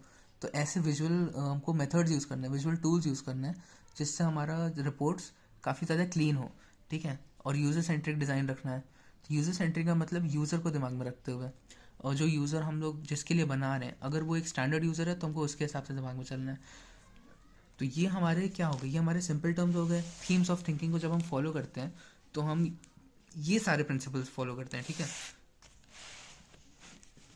तो आइडिया जनरेशन टूल्स, तो आइडिया जनरेशन टूल्स जो होता है ना, हम लोग जब हम आइडिएशन वाले फेज में काम कर रहे होते हैं, जब हम आइडियाज जनरेट कर रहे होते हैं, तो फिर हमको दो टूल्स लगते हैं, पहली तो इंस्पिरेशन और दूसरी रेफरेंस। इंस्पिरेशन का मतलब क्या होता है? इंस्पिरेशन मतलब किसी चीज़ से इंस्पायर होना, मतलब कोई किसी डिज़ाइन को हम देख रहे हो या फिर हम बहुत सारे डिज़ाइंस को देख रहे हो। मानो एक ग्राफिक डिज़ाइनर है, वो दिन भर में कम से कम कुछ नहीं तो 25-30 डिज़ाइंस रोज़ देखता है, और जब वो इतने सारा डेटा को देख रहा है ना, तो एक ना एक डिज़ाइन तो ऐसा होगा ही जो उसको पसंद आ जाए, और वो उसी डिज़ाइन को अपने जो जितने उसके प्रोजेक्ट्स होते हैं वो उसमें कॉपी पेस्ट करने की कोशिश करता है। कॉपी पेस्ट का मतलब वैसा ही कुछ बनाने की कोशिश करता है। तो इंस्पिरेशन इज़ की टू डिज़ाइन आइडियाज़। अगर आप किसी चीज़ से इंस्पायर नहीं होगे तो फिर आप नया आइडिया कैसे लेकर आओगे, है ना। जो ऐसे कि एयरप्लेन को देख लो, एयरप्लेन का आइडिया किससे हुआ था? किसी चिड़िया को देख के इंस्पायर हुआ था, तभी तो हमारे एयरप्लेन बने। क्योंकि अगर कोई उड़ती हुई चीज़ हम नहीं देखते, इंसान नहीं देखते कि यार कोई चीज़ उड़ भी सकती है, तो फिर उनके दिमाग में ख्याल ही कैसे आता है कि यार चलो हम भी उड़ सकते हैं। तो ये बात होती है, हमको इंस्पिरेशन की बहुत ज़्यादा ज़रूरत होती है आइडियाज़ डिज़ाइनिंग में, ठीक है। तो designers get inspiration from many sources, like music ले लो, मैगजीन्स ले लो, आप पिक्चर्स ले सकते हो, फिल्म ले सकते हो, बहुत सारी चीज़ें। तो टीवी वगैरह ये सब तो रेफरेंस पॉइंट्स में आते हैं, लेकिन इंस्पिरेशन ऐसी चीज़ों से आता है जो उनके एनवायरनमेंट में हो, उनके इंस्टेंट एनवायरनमेंट में हो, ठीक है। Many designers use idea book. Idea book एक चीज़ होती है जिससे वो फॉर्मलाइज करते हैं इंस्पिरेशन प्रोसेस को। अब फॉर्मलाइज करने का मतलब इंस्पिरेशन, जो हमारा इंस्पिरेशन का प्रोसेस होता है ना, इसमें वो मैंने जैसे आपको बताया कि ये बहुत सिंपल तरीका होता है, किसी चीज़ को देख के आप इंस्पायर होते हो। लेकिन कुछ लोग जो इसमें टैलेंटेड होते हैं या फिर जिनका रोज़ का काम होता है ना ये, वो एक प्रोसेस बना लेते हैं कि वो एक डिज़ाइन देखेंगे, उससे एक चीज़ इंस्पायर होकर लिखेंगे, दूसरा डिज़ाइन देखेंगे, उससे एक चीज़ इंस्पायर होकर लिखेंगे, इन दोनों के बीच में कोई कनेक्शन है तो फिर इसमें इसको अपने नेक्स्ट डिज़ाइन में इसको यूज़ कर लेंगे। ऐसे और भी चीज़ें देखेंगे। तो ये उनके लिए एक फॉर्मूला की तरह काम करने लगता है, क्योंकि उनके रोज़ का काम होता है। क्योंकि मैंने लिखा है ना, मैनी डिज़ाइनर्स जिनके रोज़ का काम ही डिज़ाइन करना है, तो वो आइडिया बुक का यूज़ करते हैं जिसमें वो आइडियाज़ लिखते रहते हैं। एक नोटबुक है जिसमें वो आइडियाज़ लिखते रहते हैं to formalise the inspiration process. अब जब वो आइडियाज़ लिखेंगे तो सारे आइडियाज़ तो वहीं पर हैं, उसी बुक में। अब वो उस बुक में से किसी भी पेज पर जाए, कोई ना कोई आइडिया उठाए और इंस्पायर होकर अपने डिज़ाइन करने लगे आइडियाज़। तो ये उनके लिए एक टूल का काम करता है उस हिसाब से। आप देख पा रहे हो ना, इंस्पिरेशन डिज़ाइनर्स के लिए एक टूल का काम करता है। इंस्पायर होकर अपने नोटबुक में कहीं लिख लेते हैं, और फिर अगली बार जब भी उनके पास कोई डिज़ाइन चैलेंज आता है तो वो उसको उसके तरीके से, जहाँ से वो इंस्पायर हुए थे, उसी तरीके से सॉल्व करते हैं। दूसरे पर आते हैं रेफरेंस पॉइंट्स। तो रेफरेंस पॉइंट्स का मतलब देखो यार, ये समझो। रेफरेंस पॉइंट में ये समझते हैं कि रेफरेंस क्या होता है। रेफरेंस को समझो। रेफरेंस आप जानते हो ना कि अगर मैं एक चीज़ में खड़ा हूँ, मैं एक बस में खड़ा हूँ, तो मेरे रेफरेंस में सब खड़े हैं। लेकिन अगर कोई बस के बाहर बैठ के देख रहा है तो उसको दिख रहा है कि मेरी बस तो चल रही है, लेकिन मेरे हिसाब से तो मेरे रेफरेंस में सब खड़े हैं ना। तो अगर मैं किसी चीज़ को रेफरेंस में लेके करूँ, तो फिर अगर मैं यहाँ पे बैठ के एक बस का डिज़ाइन बनाऊँ, तो मेरे मेरे रेफरेंस में वो बस चल रही होगी क्योंकि मैं उसको चलता हुआ देख रहा हूँ। ये मेरा जो डिज़ाइन होगा ना, इसको रेफरेंस पॉइंट कहते हैं। इस बस ने अपने मूवमेंट से मुझे इंस्पायर किया। तो ये मैंने क्या किया, मैंने ये लिखा कि रेफरेंस पॉइंट्स टू इंस्पायर, ठीक है। वो इंस्पिरेशन का काम करता है। जो भी डिज़ाइन हमें आते हैं वो काफ़ी सारे फॉर्म्स में आते हैं, जैसे कि स्ट्रीट्स में, जैसे मैंने अभी बताया, ये क्या चल रहा है, ये स्ट्रीट में मैं खड़ा हूँ, बस जा रही है, मैंने इंस्पिरेशन बस से इंस्पायर हो गया, मैंने बस को अपना रेफरेंस पॉइंट माना और इसी पे अपना डिज़ाइन बना दिया। तो आप चाहे फिल्म्स में देख सकते हो, आप टीवी से इंस्पायर हो सकते हो, या फिर आप शॉप्स में से इंस्पायर हो सकते हो। तो आप जिन चीज़ों से इंस्पायर होते हो वो आपकी रेफरेंस पॉइंट बन जाती हैं, ठीक है। These ideas are intended as pointers to possible sources of inspiration. अगर मैं किसी चीज़ से इंस्पायर हो रहा हूँ तो वो मेरे लिए रेफरेंस पॉइंट बन गया। रेफरेंस पॉइंट क्यों बन गया? क्योंकि आगे जब मैं कुछ काम करूँगा तो फिर मैं उसी को रेफ़र करूँगा। जैसे कि मैंने आपको रेफरेंस पॉइंट तो समझा दिया, लेकिन अगर आपको इंस्पिरेशन देखनी है, हाँ, तो मैं यहाँ पे था कि reference points to inspire design, इसको मैंने पूरा आपको बता दिया है। मैंने आपको रेफरेंस बता दिया, लेकिन रेफरेंस पॉइंट्स को मैं इंस्पिरेशन के टर्म्स में अगर बताऊँ तो फिर अगर मैं ये कह सकता हूँ, inspiration is the key to design ideas. अब आप इसको समझो, इंस्पिरेशन से हमको क्या मिलता है? इंस्पिरेशन से हमको आइडियाज़ मिलते हैं, है ना।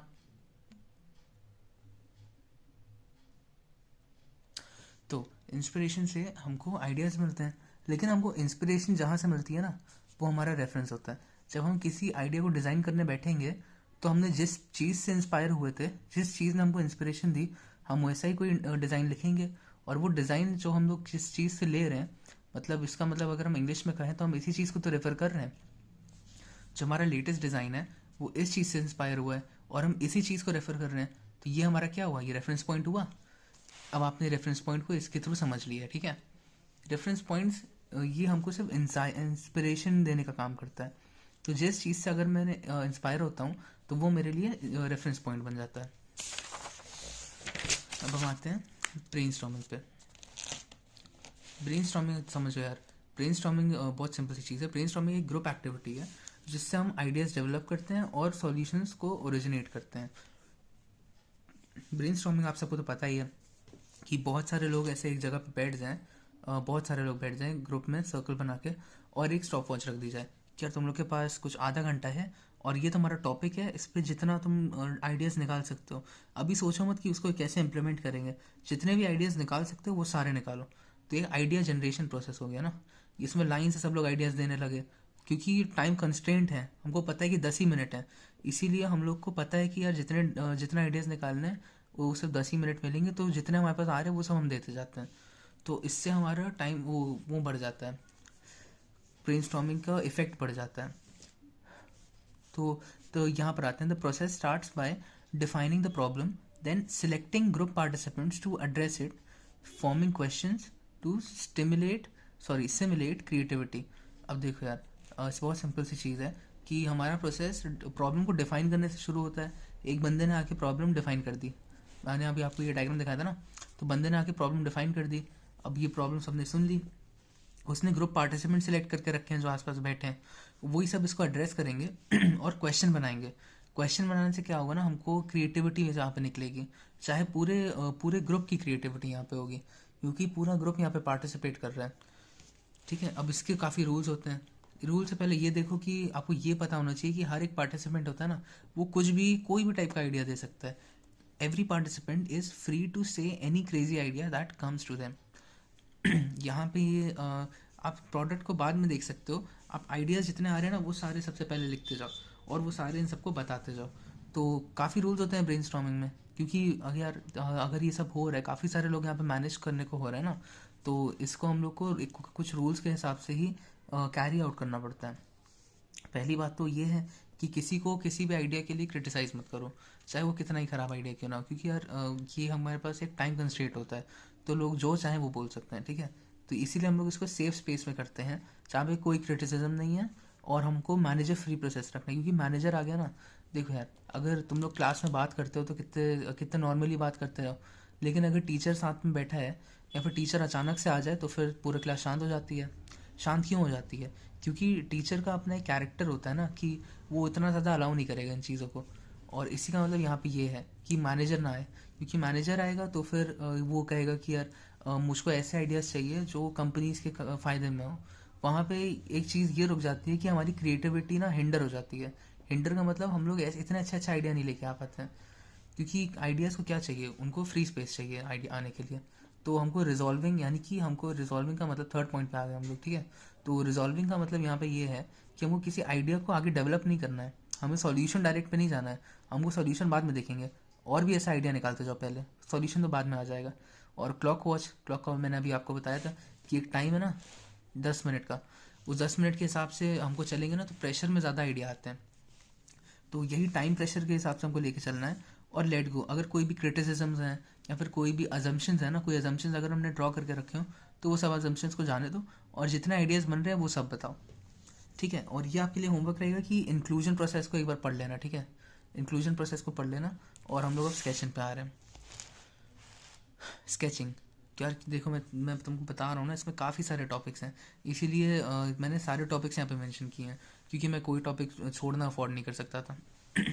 तो स्केचिंग का मतलब यहाँ पे ये है कि हम लोग थॉट्स को पेपर पे लिखते हैं। स्केचिंग आप जानते हो एज अ प्रोसेस, स्केचिंग क्या होता है, जब हम किसी का चेहरा या फिर कोई एक ऑब्जेक्ट बना रहे होते हैं पेपर पे, और चाहे आप पेंसिल पेन का यूज़ करते हो, आप जो भी यूज़ करते हो, लेकिन स्केचिंग बेसिकली ये रहता है कि आप अपने थॉट को पेपर पे प्रेजेंट कर रहे हो।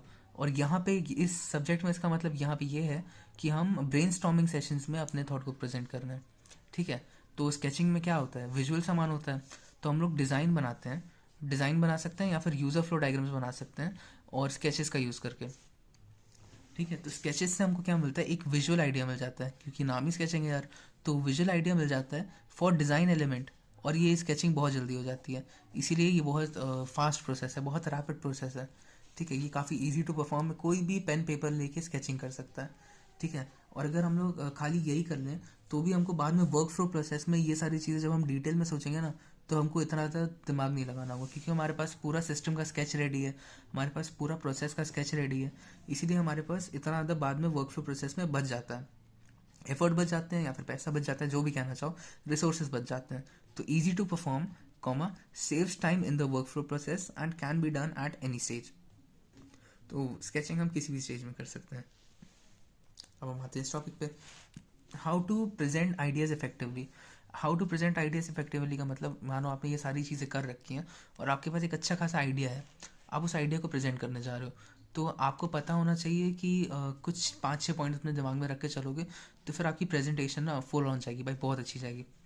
तो ये सारे प्रोसेसेस हैं, तो ये भाई ये सभी को पता है, लेकिन इसको मैं एक स्ट्रक्चर में आपको, जैसे मैंने कहा था ना कि मैं स्ट्रक्चर दे रहा हूँ कि ऐसे अपना आंसर वहाँ पे जाके फ्रेम करके आना। तो पहली बात तो ऑडियंस जान लो, नोइंग द ऑडियंस एक बड़ी बात है। तुम जिसको अपना सॉल्यूशन प्रिपेयर करके बताने जा रहे हो, उस ऑडियंस को एक बार तो पढ़ लो कि वो कौन सी एज ग्रुप को बिलोंग करती है ना, उसमें कौन कौन लोग हैं और कौन कौन रोल प्ले करते हैं वो सारे लोग। दूसरा, structure the presentation in simple and visual. तो विजुअल आप जितना रख पाओ उसको उतना रखना, क्योंकि लोगों को रीड करने से ज़्यादा पसंद आता है अगर आप उनको कोई डायग्रामेटिक रिप्रेजेंटेशन दे दो। ठीक है, तो वो विजुअल रखना, और जितना सिंपल हो पाए उतना रख पाना। ठीक है, फीडबैक बाद में ले लेना, क्योंकि फीडबैक आपकी हेल्प करेगा कि मैंने कैसा प्रेजेंट किया, और मैं अगर मेरी प्रेजेंटेशन में किसी पॉइंट पे किसी को दिक्कत है तो आके मुझको बता दो, मैं अगली बार उस प्रेजेंटेशन में ऐसे पॉइंट्स नहीं रखूँगा। तो ये आपके लिए बेटर हो जाएगा। और अगर आपको कोई ना मिले तो फिर अपनी प्रेजेंटेशन रिकॉर्ड कर लो यार या फिर किसी दोस्त को कह दो कि यार वहाँ पर कैमरा रख देना, मैं प्रेजेंट करूँगा, मैं बाद में खुद ही बैठ के देखूंगा कि मैंने कैसा प्रेजेंट किया। फिर पाँचवा, making presentation engaging and attractive. अब प्रेजेंटेशन में आप जितना ज़्यादा ग्राफिक्स यूज़ करोगे ना, जितने ज़्यादा विजुअल रखोगे, वो तो सिर्फ नंबर्स की रिप्रेजेंट करने की बात हो गई। आप उसको जितना ज़्यादा क्रिएटिव रखोगे उतना वो ऑडियंस के लिए इंगेजिंग रहेगा और अट्रैक्टिव रहेगा। लोग ऐसे प्रेजेंटेशन के बीच में सो जाते हैं ना, क्योंकि उन प्रेजेंटेशन में बहुत ज़्यादा ग्राफ्स होते हैं, बहुत ज़्यादा पाई चार्ट्स होती हैं, वो इतना देखना नहीं पसंद करते। थोड़ा बहुत चलेगा, लेकिन बाकी जगह क्रिएटिविटी भी होनी चाहिए, और हमको प्रैक्टिकलिटी भी बतानी होती है। अगर हम किसी प्रोडक्ट की प्रेजेंटेशन में हैं तो हमको एक स्टोरी तरीके में उसको बताना होगा कि एक यूज़र है, वो उस प्रोडक्ट को कैसे यूज़ कर रहा है, वो उसके यूज़ केसेस क्या दिखा पा रहा है ना, वो कितना यूज़ कर रहा है, किस वे में यूज़ कर रहा है। ये सारी चीज़ें बताओगे तो आपकी प्रेजेंटेशन के आइडियाज़ काफ़ी इफेक्टिवली डिस्ट्रीब्यूट होंगे आपके ऑडियंस में। तो हम आते हैं आइडिया एवेलुएशन पे। आइडिया एवेलुएशन एक ऐसा टॉपिक है जिसमें हमको बहुत सारे आइडियाज़ मिल जाते हैं और हमको उन सबको चेक करना होता है कि ये सही है कि नहीं। ठीक है, new ideas always have a lot of uncertainty. इसका मतलब ये है कि न्यू आइडियाज़ में हम कभी ट्रस्ट इतना नहीं कर सकते, क्योंकि आइडिया तो अच्छा हो सकता है लेकिन ज़रूरी नहीं कि वो कंपनी के लिए अच्छा हो, क्योंकि उस पर इतना ज़्यादा थॉट नहीं किया होता है। आइडिया नया है तो फिर उस पर उतना ज़्यादा प्रोसेस नहीं किया गया होता है, इसीलिए हम लोग नए आइडियाज़ को इतना ट्रस्ट नहीं कर सकते, इसमें वो सर्टन नहीं होता है। तो evaluating ideas is important factor in both successful idea and innovation management। तो आइडिया मैनेजमेंट और इनोवेशन मैनेजमेंट के लिए आइडियाज़ को evaluate करना काफ़ी इंपॉर्टेंट चीज़ है। अगर तुम आइडिया या फिर इनोवेशन मैनेजमेंट कर पाओगे तो फिर तुम्हारे प्रोडक्ट में काफ़ी सारे आइडियाज़ आने वाले हैं। तुम उन सारे आइडियाज़ को evaluate करोगे, उनमें से बेस्ट आइडियाज़ निकालोगे कि उसी पर इनोवेशन हो, क्योंकि इनोवेशन एक ईजी प्रोसेस नहीं है भाई, उसमें बहुत ज़्यादा वर्क फ्लो लगता है, बहुत ज़्यादा एफर्ट लगता है।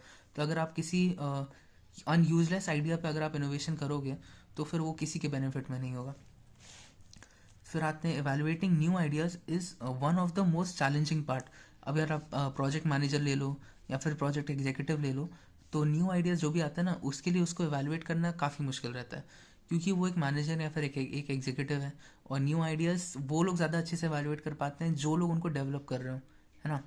और डेवलपमेंट टीम ही डेवलप करती है, वो सब आइडियाज़ तो जनरेट करके देती है, लेकिन मैनेजर को काफ़ी सारी चीज़ें दिमाग में रख के चलनी होती है। सिर्फ ये नहीं कि डेवलप हो पाएगा कि नहीं, उसको ये सब भी देखना होता है कि ये कंपनी के लिए बेनिफिशियल है कि नहीं, ये इसका रिटर्न ऑन प्रॉफिट कितना होगा, इसकी इन्वेस्टमेंट कितनी जाएगी, हमको कितनी ट्रेनिंग देनी होगी स्टाफ को। ये सारी चीज़ें उसको देख के रख के उसको फिर चेक करना होता है कि ये आइडिया हमारे लिए सही है कि नहीं, इस पर आगे डेवलपमेंट करी जाए या नहीं करी जाए। तो क्राइटेरिया होता है आइडिया एवेलुएशन का। पहला तो ये देखो, मैंने बताया था कि उनको अपनी कंपनी को भी देख के चलना होता है। तो पहला यही है कि बेनिफिट या वैल्यू, अगर वो प्रोडक्ट बन गया तो उससे बेनिफिट या वैल्यू कितनी होगी, उसके बाद उसके ऑडियंस को देखते हैं कि हम जिस प्रोडक्ट को बनाने जा रहे हैं उसको यूज़ करने वाली ऑडियंस कितनी है। अगर हम सिर्फ 2-4 लोगों के लिए बनाने जा रहे हैं तो फिर मत बनाओ भाई, उससे इतनी सेल्स कभी हो ही नहीं पाएगी कि हम अपना जितना मेहनत हम लगा रहे हैं उसको रिटर्न कर पाएँ। तो हमको हमेशा कॉमन चीज़ों को बनाने के लिए जाना चाहिए जिसके लिए काफ़ी सारी यूजेबल ऑडियंस बैठी हो। और सिंप्लिसिटी कॉम्प्लेक्सिटी भी देखनी होती है कि जो हमारा प्रोजेक्ट है ये कितना सिंपल हो सकता है या फिर कितना कॉम्प्लेक्स जा सकता है। प्रॉफिट तो यार ये मेन पॉइंट रहता ही है सबका कि प्रॉफिट देगा कि नहीं। और मार्केट सैचुरेशन, ये अच्छा पॉइंट है, इसको एक बार समझ लेना।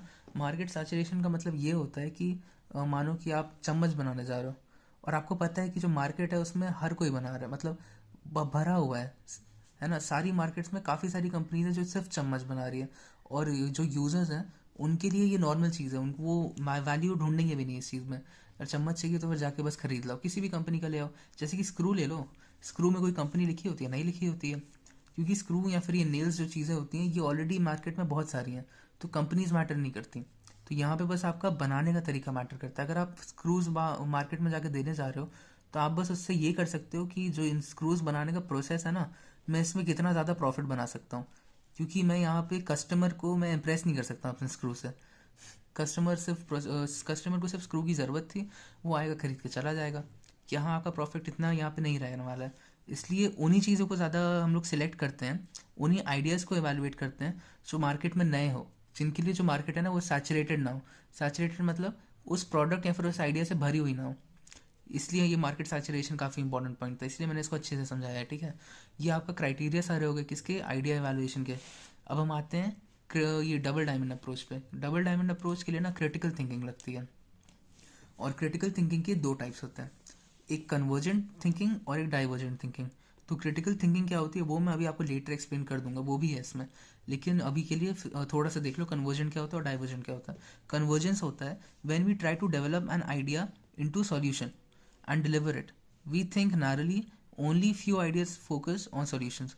अब देखो यार, इसका मतलब यहाँ पे ये होता है ना कि हम लोग बहुत सारे फैक्ट्स लेते हैं, बहुत सारी चीज़ें लेते हैं और हम लोग उनको फोकस करते हैं एक सिंपल सॉल्यूशन बनाने पे कि हमारा सॉल्यूशन ऐसा कुछ दिखेगा।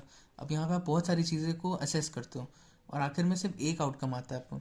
ठीक है, और उसके अलावा ये डाइवर्जेंट थिंकिंग देख लो, इसमें हम लोग एक चीज़ लेते हैं और उससे काफ़ी सारे रिलेशन ड्रॉ करते हैं, उस रिलेशन में से कोई भी और एक रिलेशन उठाएंगे उसमें से सारे रिलेशन ड्रॉ करने लग जाएंगे। तो ये बेसिकली ब्रेनस्टॉर्मिंग ही तो हुआ है ना। हम एक चीज़ से दूसरी चीज़ को रिलेट करी, उस पर जितने आइडियाज़ बन रहे थे उनको देखा, उनसे किसी चीज़ को रिलेट करी, उस पर जितना आइडियाज़ बन रहे थे उनको देखा। तो when we consider anything and are always open to new ideas में ये होता है कि हम बहुत सारे आइडिया भी कंसिडर कर सकते हैं। यहाँ क्या था, हम सिर्फ एक आइडिया कंसिडर करते हैं, या फिर हम बहुत सारी चीज़ों बहुत सारे आइडियाज़ भी लेते हैं और उनमें से सिर्फ एक सॉल्यूशन कंसिडर करते हैं। इसे कहते हैं कन्वर्जेंट थिंकिंग। और डाइवर्जेंट थिंकिंग में हम बहुत सारे आइडिया कंसिडर करते हैं या फिर बनाते हैं। ये यहाँ अप्लाई होंगे डबल डायमंड अप्रोच पे। ये हमारे सर कीज रॉस ने दिया था, ये प्रोफेसर हैं डिज़ाइन इनोवेशन के। ये बस एक पॉइंट है जो आपको लिखना होगा क्योंकि ये इंपॉर्टेंट पॉइंट्स में था। और हम आते हैं इसके प्रोसेस पे। डबल डायमंड अप्रोच एक्चुअली में क्या होता है ना, ये एक डिज़ाइन प्रोसेस होता है जहाँ पे दो डायमंड्स दिखते हैं आपको। दो डायमंड्स एक्चुअली नहीं, ये इसका जो ग्राफ है ना ये तो दो डायमंड्स की तरह दिख रहा है। इसको मैंने ढंग से नहीं बनाया, इसको आप चाहो तो ऐसे बना सकते हो। ठीक है, ये पहला डायमंड है, ये दूसरा डायमंड है और ये दोनों का ये मीटिंग पॉइंट है। तो इसको अभी एक्सप्लेन कर देते हैं। Double diamond approach is design process where two diamonds represent process of exploring an issue more widely या फिर डीपली। यहाँ पे डाइवर्जेंट थिंकिंग आती है कि हमको प्रॉब्लम से जितने रिलेशन बन रहे, जितने आइडियाज़ बन रहे हैं, हम वो सारे प्रॉब्लम उन सारी रिलेशंस को एक्सप्लोर करें। तो यहाँ हमको वाइडली सोचना होता है, डीपली सोचना होता है, ये हमारा डाइवर्जेंट थिंकिंग हो गया। अब जब हमने वो सारे रिलेशन निकालिए ना, हमने अच्छे खासी रिसर्च करके थिंकिंग करके वो सारे रिलेशन निकालिए, then taking more focused action का मतलब वो सारे रिलेशन से एक सॉल्यूशन डेवलप करें, एक आइडिया निकालें जो उन सब से रिजल्ट बनता हो। उस पार्ट को कहते हैं कन्वर्जेंट थिंकिंग। अभी मैंने आपको बताया था कन्वर्जेंट थिंकिंग क्या होता है, ये दोनों एक्सप्लेन किए थे। तो यहाँ पे देख लो, ये प्रॉब्लम है यहाँ पे। ठीक है, ये प्रॉब्लम है, यहाँ प्रॉब्लम डेफिनेशन यहाँ पर आती है। ये जो ये वाला फेज है ना, यहाँ पे हमको प्रॉब्लम डेफिनेशन आती है। मतलब ये जब जहाँ ये दोनों ज्वाइन होते हैं ना, ये प्रॉब्लम डेफिनेशन है और यहाँ आखिर में सॉल्यूशन है। इसके डायग्राम को हम एक बार समझते हैं। तो डबल डायमंड जो अप्रोच है, इसमें हमको दो डायमंड्स दिखते हैं ऐसे, जैसे मैंने आपको दिखाया है। और इसमें जो फर्स्ट डायमंड है ना, ये हमारे डाइवर्जेंस फेज का है। डाइवर्जेंस फेज का मतलब यहाँ पे ये है ना, यहाँ पे देखिए एक बार डाइवर्जेंट थिंकिंग कहाँ यूज़ हुई है, to represent process of exploring an issue more widely या डीपली। तो हम लोग जो प्रॉब्लम है ना उस पर इंसाइट्स और जितनी इन्फॉर्मेशन है उतनी हम रिसर्च करते हैं, ठीक है, हम प्रॉब्लम पे रिसर्च करते हैं। तो हम लोग, मैंने आपको दिखाया था कि डाइवर्जेंस कैसे काम करता है, एक आइडिया से काफ़ी सारे रिलेशन निकलते हैं, उन रिलेशन से और ज़्यादा रिलेशन निकलते हैं और नए नए आइडियाज़ निकलते रहते हैं। तो ऐसे ही ये डाइवर्ज होते रहते हैं, इसीलिए ये थोड़ा डाइवर्जेंट फेज की तरह दिख रहा है ना, ये थोड़ा बड़े होते जा रहा है। तो ये हमारा डाइवर्जेंट फेज था, ये पहला फेज था, ठीक है। तो हम लोग इसके 4 फेजेस को 4 नाम देते हैं, डिस्कवरी, डेफिनेशन, डेवलपमेंट और डिलीवरी। तो हम लोग पहले इसको समझते हैं कि एक एक फेज़ में क्या होता है। तो हमारे पहले फेज़ में क्या हुआ, हमने प्रॉब्लम को अच्छे से डिस्कवर किया, हमने उस पर रिसर्च करी, हमने उस पर नए नए रिलेशंस निकाले। उसके बाद हम दूसरे फेज़ पर आए। दूसरे फेज़ में क्या होता है ना, दूसरे फेज़ में हम शॉर्टन करते हैं उस एरिया को जिस पर हमें फोकस करना है। तो हम लोग उस एरिया को शॉर्टन करते हैं। शॉर्टन करने का मतलब क्या होता है, हम बहुत सारे आइडियाज़ जो हमारे पास थे, हमने उनसे सिर्फ मेन मेन आइडिया निकाले और हमने अपने एफर्ट्स को एक जगह पे क्या किया, डायरेक्शन दी, हमने शॉर्टन कर दिया। इस पार्ट को हम लोग कन्वर्जेंस कहते हैं। कन्वर्जेंस मैंने अभी आपको बताया था कि कन्वर्जेंट थिंकिंग क्या होती है। तो हम लोग मोर फोकस्ड एक्शन जब लेना होता है तो हम कन्वर्जेंट थिंकिंग का यूज़ करते हैं। यहाँ पे हमने कन्वर्जेंट थिंकिंग का यूज़ करके हमने बहुत सारी इंसाइट्स और आइडियाज़ में से सिर्फ मतलब के इंसाइट्स और आइडियाज़ को रखा। जब हमने मतलब के इंसाइट्स और आइडियाज़ को यहाँ पर रख के एक लाइन बना ली, उस लाइन को क्या कहते हैं, उस लाइन को कहते हैं प्रॉब्लम डेफिनेशन। हमारी प्रॉब्लम अच्छे से डिफाइन हो गई, हमने प्रॉब्लम को एक्सप्लोर किया, हमने मेन मेन सामान रखा, बाकी सब हटा के उसको प्रॉब्लम डेफिनेशन में लिख लिया। अब इस प्रॉब्लम डेफिनेशन को हम लोग इस पर पोटेंशियल सॉल्यूशंस डेवलप करते हैं। तो इस पार्ट को हम लोग फिर से डाइवर्जेंस कहते हैं, क्योंकि हम लोग इस पर दूसरी बार हम लोग क्या करेंगे, हम लोग दूसरी बार ब्रेन करेंगे। ब्रेनस्टॉर्मिंग में हम लोग दूसरी बार में क्या करते हैं, इसमें जितने सॉल्यूशन बन सकते थे हम उतने ज़्यादा रिलेशन बनाएंगे, उतने ज़्यादा आइडियाज़ निकालेंगे और उन आइडियाज़ में से एक आइडिया को लेंगे और उस पर काम करना शुरू करेंगे। हम लोग वापस से कन्वर्जेंस पे आ जाएंगे, है ना। तो हमने डिलीवर परफॉर्मेंस सॉल्यूशन। परफॉर्मेंट का मतलब यहाँ पे ये है, वो कुछ जो गिने चुने सॉल्यूशंस थे जो हमारा काम अच्छे से कर पा रहे थे, जो हमारी प्रॉब्लम को सॉल्व कर पा रहे थे। तो हम लोग इन सारे सॉल्यूशंस में से सिर्फ वो कुछ सॉल्यूशन लेंगे, उनमें से और छांटते छांटते एक को लेंगे और उससे हम लोग सॉल्यूशन पूरा डेवलप कर देंगे। हमारा जो एंड रिजल्ट होगा वो इस प्रॉब्लम का सॉल्यूशन होगा, जो ये प्रॉब्लम थी। इस प्रॉब्लम, अब एक बार मैं आपको फिर से समझा देता हूँ क्योंकि ये थोड़ा कॉम्प्लेक्स लग सकता है कुछ लोगों को। तो हम लोग पहले डायग्राम में देखते हैं। हम लोग पहली बार हमने डाइवर्जेंट किया, फिर कन्वर्जेंस किया, हमने फिर डाइवर्जेंट किया, फिर कन्वर्जेंस किया। अब डाइवर्जेंट का मतलब ऐसे कुछ जाना होता है, कन्वर्जेंस का मतलब ऐसे कुछ आना होता है। इसको हमने डायमंड बोला और ऐसे जब हम इसको 2 बार करते हैं ना तो ये हमारे डबल डायमंड हो गए। इसीलिए हम इसको डबल डायमंड अप्रोच कहते हैं, क्योंकि इसमें हम लोग 2 बार डाइवर्जेंट और कन्वर्जेंस करते हैं। डाइवर्जेंस हमने शुरुआत में तब किया जब हमें प्रॉब्लम पे सर्च करनी थी, और दूसरी बार तब किया जब हमें सॉल्यूशन पे सर्च करनी थी।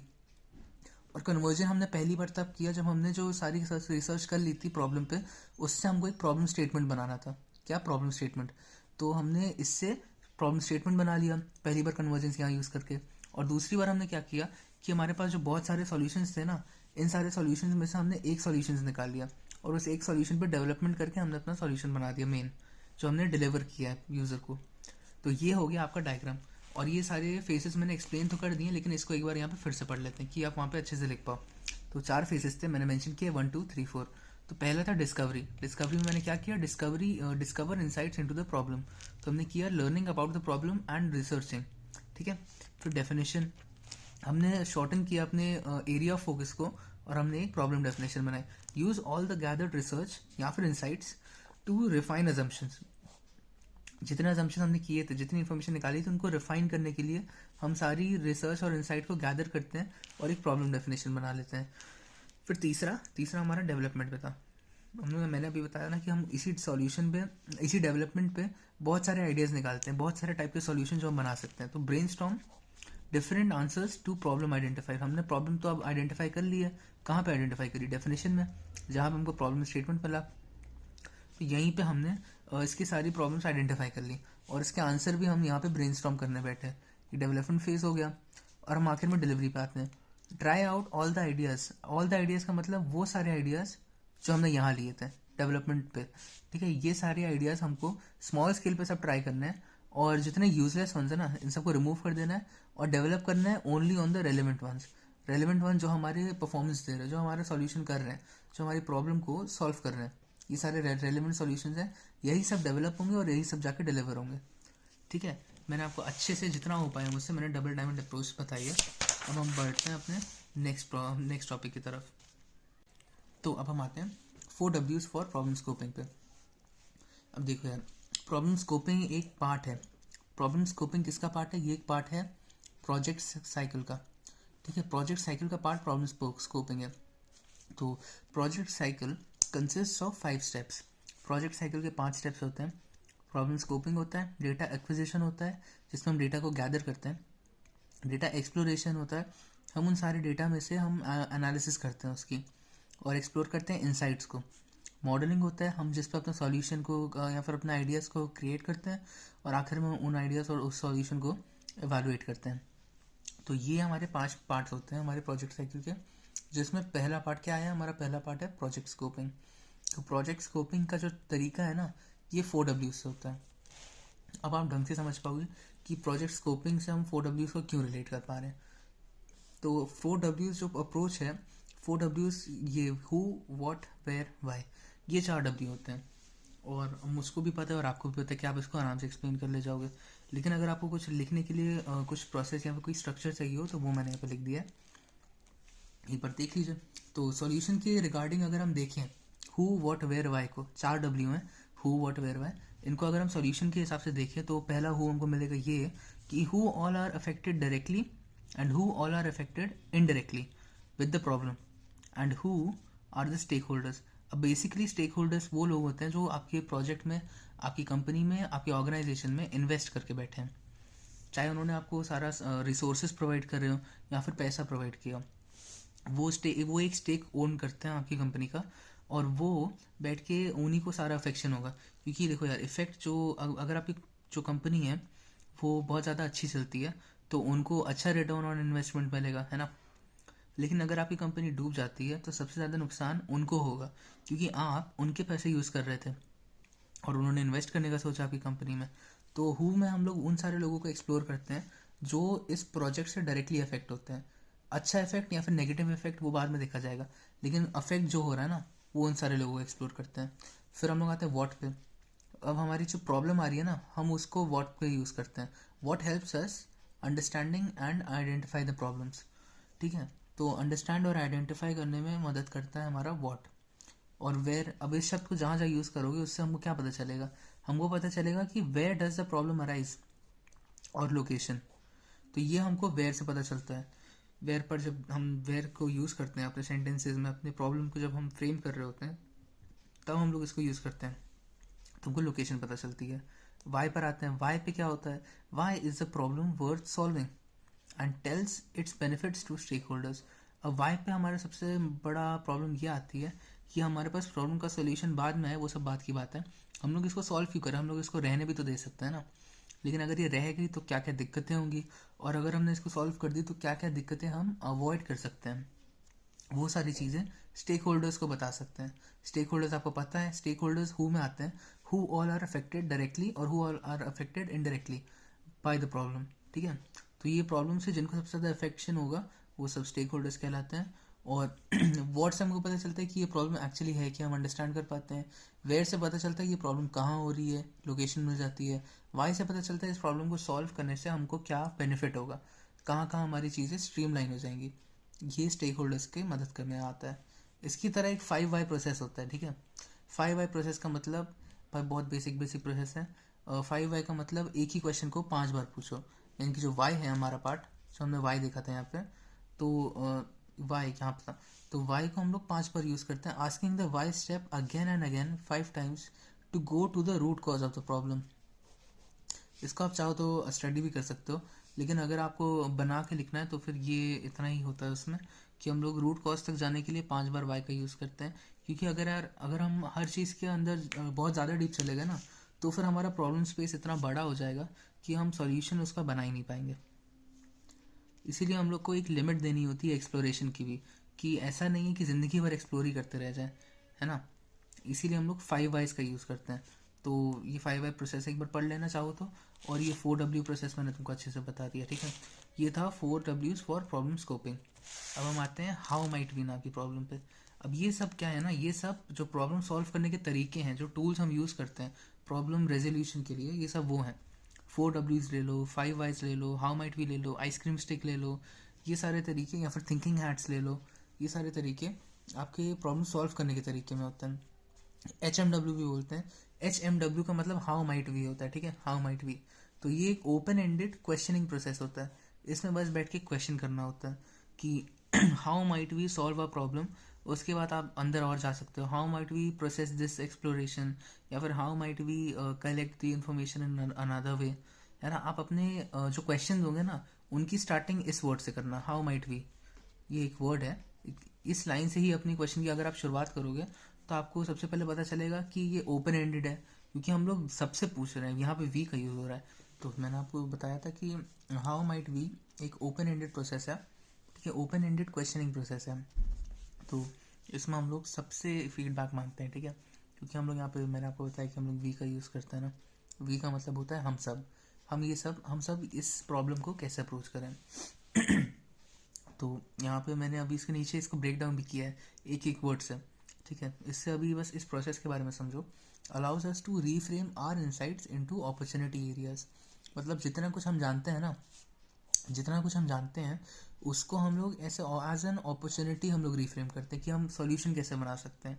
हम लोग जितना कुछ जानता है, जितनी इन्फॉर्मेशन है, जितनी रिसर्च कंडक्ट करी है, जितना हमने यूज़र से बात करी के इन्फॉर्मेशन गैदरिंग करी है, उस सब का हम लोग यहाँ पे एप्लीकेशन करते हैं कि इन सारी इन्फॉर्मेशन को लेके एक सॉल्यूशन को हम लोग क्रिएट कर पाएँ।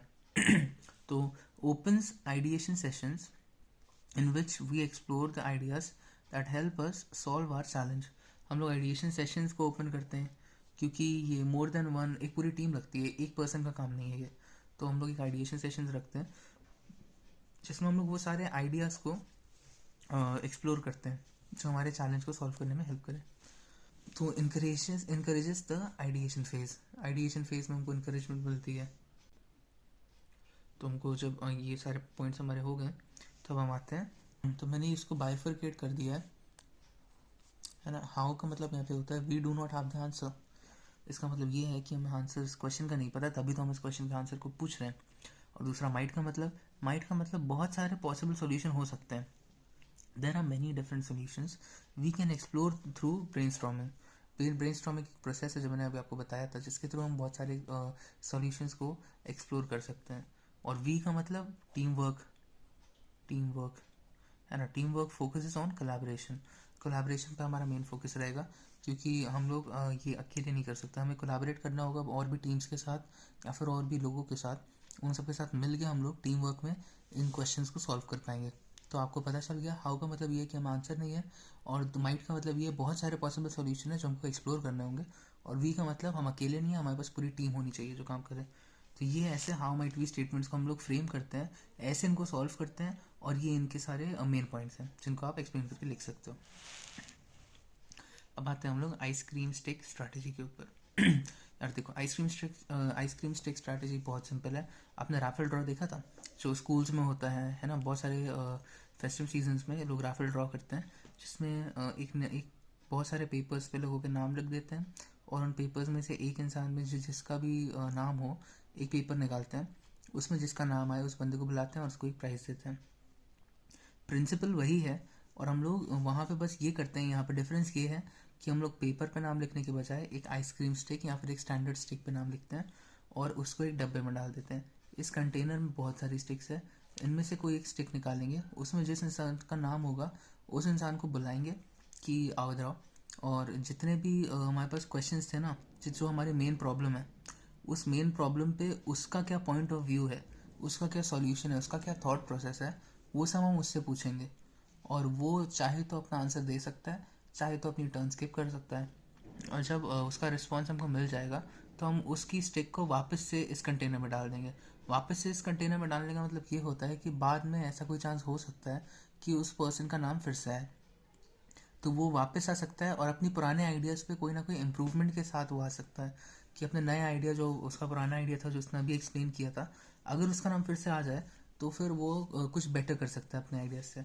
तो ये रैंडम रिस्पॉन्स सिस्टम होता है जो इंगेज करता है पूरी टीम को और शो करता है कि सारे टीम मेंबर्स की वो हैं, वर्दी हैं हमारे और अपने सॉल्यूशंस और अपने थॉट प्रोसेस को एक्सप्लेन करने के। वर्दी का मतलब सारे टीम मेंबर्स इक्वल हैं, तो चाहे वो एक रैंडम कोई इंटर्न हो सकता है जो वहाँ पे बैठा हो, या फिर प्रोजेक्ट लीड हो सकता हो, सब ने अपना यहाँ पे नाम दिया है। और हमको बस ये करना होता है कि प्रोसेस में शुरुआत में सबसे नाम ले लिया, उसके बाद थोड़ा सा टाइम दे दिया, है ना, नेमिंग हमने कर ली, उसके बाद हमने थोड़ा सा टाइम दे दिया। टाइम जब हमने दे दिया सबको कि सब अपने आंसर, सब अपने थॉट प्रोसेस को लिख पाएँ, उसके बाद हम करते हैं सिलेक्शन। जब हम सिलेक्शन करते हैं तो एक आइसक्रीम स्टिक हम लोग उठा लेते हैं। तो इस इंसान का जिसका भी नाम होता है यहाँ पे रैंडम पर्सन, वो रैंडम पर्सन आता है, अपना वो देता है एक्सप्लेनेशन हमारी प्रॉब्लम के ऊपर। उसके बाद वो वापस जाके कंटेनर में हम उसका रख देते हैं, तो हमारा जो कंटेनर था उसमें वापस इसका नाम चला जाता है। यही मैंने आप डायग्राम बनाया है, ठीक है। मानो बहुत सारे लोग थे तो मैं उनका नाम लिख दे रहा हूँ, ABCDEFG, ठीक है। तो ये नेम्स ऑफ टीम मेंबर्स हैं, ठीक है, टीम के मेंबर्स यहाँ पे होंगे। और उनमें से एक रैंडम स्टिक उठाई और ask their opinion, point of view, जितना कुछ भी हमें उनसे पूछना था, रिस्पॉन्स, उनकी थिंकिंग, उनके पॉसिबल सॉल्यूशन, उनके आइडियाज़, है ना, तो वो सब हमने लिख दिया। और फिर हम लोग पुट देम बैक का मतलब हमारे कंटेनर में वो वापस से वो स्टिक चली जाएगी। तो ऐसे एक एक करके हम लोग सबसे पूछते रहते हैं, और ये हमारी आइसक्रीम स्टिक स्ट्रैटेजी होती है किसी भी प्रॉब्लम के सॉल्यूशन को डेवलप करने के लिए। हम आते हैं अब मेटाफोर एसोसिएशन टेक्निक पे। तो मेटाफोर एसोसिएशन टेक्निक क्या होती है भाई? मेटाफोर का मतलब पता है ना आप सब लोगों ने, जब 10th 11th में इंग्लिश पढ़ी थी, तो मेटाफोर का मतलब हमने समझा था कि जब हम एक शब्द को या फिर एक सिचुएशन को किसी दूसरे ऑब्जेक्ट से रिलेट कर रहे हो जो एक्चुअली में उतना रिलेशन में नहीं है। मानो अगर मुझको को मेरा कोई दोस्त नहीं मिलता है और वो अचानक से एक दिन मुझको 1 महीने बाद दिख जाए, तो फिर मैं उसको बोलूँगा ना कि भाई ईद के चांद हो गए हो, आजकल दिखते नहीं हो और मिलते नहीं हो यार आजकल। तो ये सब चीज़ें मैं उसको बोलूँगा। तो यहाँ पे इसका मतलब ये थोड़ी है कि मैं ये कह रहा हूँ कि तुम चांद के जितने बड़े हो, या मैं उसको एग्जैक्टली कंपेयर नहीं कर रहा हूँ, क्योंकि उस चांद, जो ईद का चांद होता है ना, उसमें एक प्रॉपर्टी है कि वो एक ही बार निकलता है काफ़ी समय बाद, और मेरा दोस्त भी मुझको एक ही बार मिला है काफ़ी समय बाद। तो ये एक छोटा सा जो अनरिलेशन है ना, ये जो एक ही रिलेशन मुझको मिला है, तो इसी रिलेशन को मैं उन दोनों में, दोनों सिचुएशन में मैं रिलेट करता हूँ और फिर मैं उसको एक्सप्लेन करता हूँ। तो इस चीज़ को हम यहाँ पे थोड़ा और एक्सप्लेनेशन में देखते हैं। Connecting one problem to something totally unrelated. अब वो ऑब्जेक्ट हो सकता है, प्रॉब्लम दूसरी प्रॉब्लम हो सकती है, या फिर कोई एक सिचुएशन हो सकती है, ठीक है। तो ये gives us new perspective in order to understand the problem better. तो हमको अपनी जो हमारी प्रॉब्लम होती है ना, उसको अगर हम किसी चीज़ से कंपेयर करें तो फिर हमें उसको अंडरस्टैंड करने में काफ़ी ज़्यादा मदद मिल जाती है और एक नया पर्सपेक्टिव मिल जाता है। तो हेल्प्स टू सी प्रॉब्लम और object in new light. New light का मतलब नए तरीके से, नए एंगल से, ठीक है। And discover previously inaccessible resources. अब अगर हम किसी चीज़ को देखें, अगर मानो कि मुझको एक जगह से दूसरी जगह बहुत जल्दी पहुंचना है, और मैं किसी से कह रहा हूँ कि यार मुझको बहुत जल्दी पहुंचना है, तो वो मुझको ऐसे ही बोल सकते हैं कि यार चिड़िया की तरह उड़ के थोड़ी पहुंच जाओगे। अब अगर हम लोग इस मेटाफोर को यहाँ पे एग्जामिन करें, तो एक हमारे पास ऑप्शन है कि प्लेन पकड़ें और उड़ के पहुंच जाएं। तो हम लोगों ने देखा कि हमको इस एंगल में देखने को नहीं मिला था पहले। जब उसने ये बोला तब हमने उस ऑब्जेक्ट को कंपेयर किया, हमने देखा कि ऐसा एक रिसोर्स है जो हमें उड़ने में मदद करता है। मैं फ़्लाइट पकड़ के फ़्लाइट की टिकट निकल सकता हूँ किसी जगह के लिए, है ना। तो बेसिकली ये वही है, basically using comparisons to simulate creative ideas. Creative ideas मतलब वो उसका ही आइडिया था। और सॉल्विंग प्रॉब्लम्स, जो मैंने अभी आपको बताया ना कि चिड़िया की तरह उड़ के नहीं पहुंच सकते हैं, तो वो भी किया जा सकता है। वो एक काफ़ी क्रिएटिव आइडिया जो इसको आया। तो उसके एडवांटेजेस और डिसएडवांटेजेस आप अपने आप से लिख सकते हो। एडवांटेजेस में ये लिख सकते हो कि हमें इंस्टेंटली किसी प्रॉब्लम का सॉल्यूशन मिल सकता है, और डिसएडवांटेजेस में ये लिख सकते हो अगर मेटाफोर बहुत ही, क्या कह सकते हैं, पुअर क्वालिटी का हुआ ना, तो फिर हमको समझने में बहुत दिक्कत हो जाएगी कि हम मेटाफोर ही डिसाइफर करने में लग गए यार। प्रॉब्लम की सॉल्यूशन तो हो गई, तेल लेना, हम मेटाफोर सोचने में लगे कि इसका क्या मेटाफोर होगा। या फिर अगर किसी ने मुझको बोल दिया तो फिर मैं उसको सोच रहा हूँ कि किसने जो ये कहा इसका मतलब क्या था। तो ये सब करने में डिसएडवांटेजेस हैं इसके, है ना। इसीलिए इसके लिए एक स्टेप्स बनाए, पूरा एक स्टेप साइकिल है कि हमें कैसे बनाने हैं मेटाफोर। तो स्टेप्स कुछ ऐसे हैं, यहाँ पर इसको एक बार देख लेना। मैंने रेड में लिखा है कि आपको ये सारे पॉइंट्स याद रहें, ठीक है। तो ये रैंडम एसोसिएशन टेक्निक की तरह ही है, इसको भी हम बताएंगे। पहला स्टेप में आते हैं define the problem. Define problem का मतलब हमें प्रॉब्लम का डेफिनेशन देनी होती है, हमें प्रॉब्लम डेफिनेशन पता है क्या है। उसके बाद हम सिलेक्ट करते हैं उन प्रॉब्लम्स को और फिर हम कंपेयर करते हैं। सिलेक्ट करने का मतलब जो हमारे पास, जो हमारे दिमाग में चल रहा है ना, हम उनमें से कुछ एक निकाल सकते हैं चाहे तो, फिर उन दोनों को कंपेयर करते हैं। अब मैंने बोला कि मेरा दोस्त काफ़ी समय से नहीं आ रहा है, और फिर मैंने सोचा कि यार चाँद भी काफ़ी कम ही बार निकलता है, ईद का चाँद। तो मैंने उन दोनों को कंपेयर किया। उन दोनों में एक सिमिलैरिटी हमने ये फाइंड करी कि वो ये दोनों लोग काफ़ी समय बाद एक ही बार मिल रहे हैं। ठीक है, काफ़ी समय बाद एक ही बार मिल रहे हैं, ये हमारी सिमिलैरिटी हो गई। फिर हमने ऐसी मेटाफॉर और भी जनरेट कर ली है, उनमें से एक सिलेक्ट कर लिया, और अपने अगर हमारे इस मेटाफॉर में से कोई सोल्यूशन निकल रहा है तो हमने सॉल्यूशन को डिड्यूस कर लिया, और फिर उन सारे सॉल्यूशन में से एक बेस्ट सॉल्यूशन निकाल के उस पर काम करना शुरू कर दिया। ये आपका मेटाफोर एसोसिएशन टेक्निक है। और रैंडम एसोसिएशन टेक्निक एक बार पढ़ लेना, क्योंकि यार ये वीडियो थोड़ी लंबी हो रही है और मैं ऑलमोस्ट सारे पॉइंट्स मैंने इंक्लूड करें। तो रैंडम एसोसिएशन टेक्निक ऐसी ही कुछ है, लेकिन इसमें हम लोग मेटाफोर की जगह हम किसी भी रैंडम ऑब्जेक्ट से एसोसिएट करते हैं। ठीक है, एसोसिएशन कैसे करना है आपको मैंने बता दिया है, क्योंकि एसोसिएशन में ये सारे स्टेप्स आते हैं कि हमें एक नया पर्सपेक्टिव मिलता है, हमें एक नई लाइट मिलती है देखने के लिए, है ना।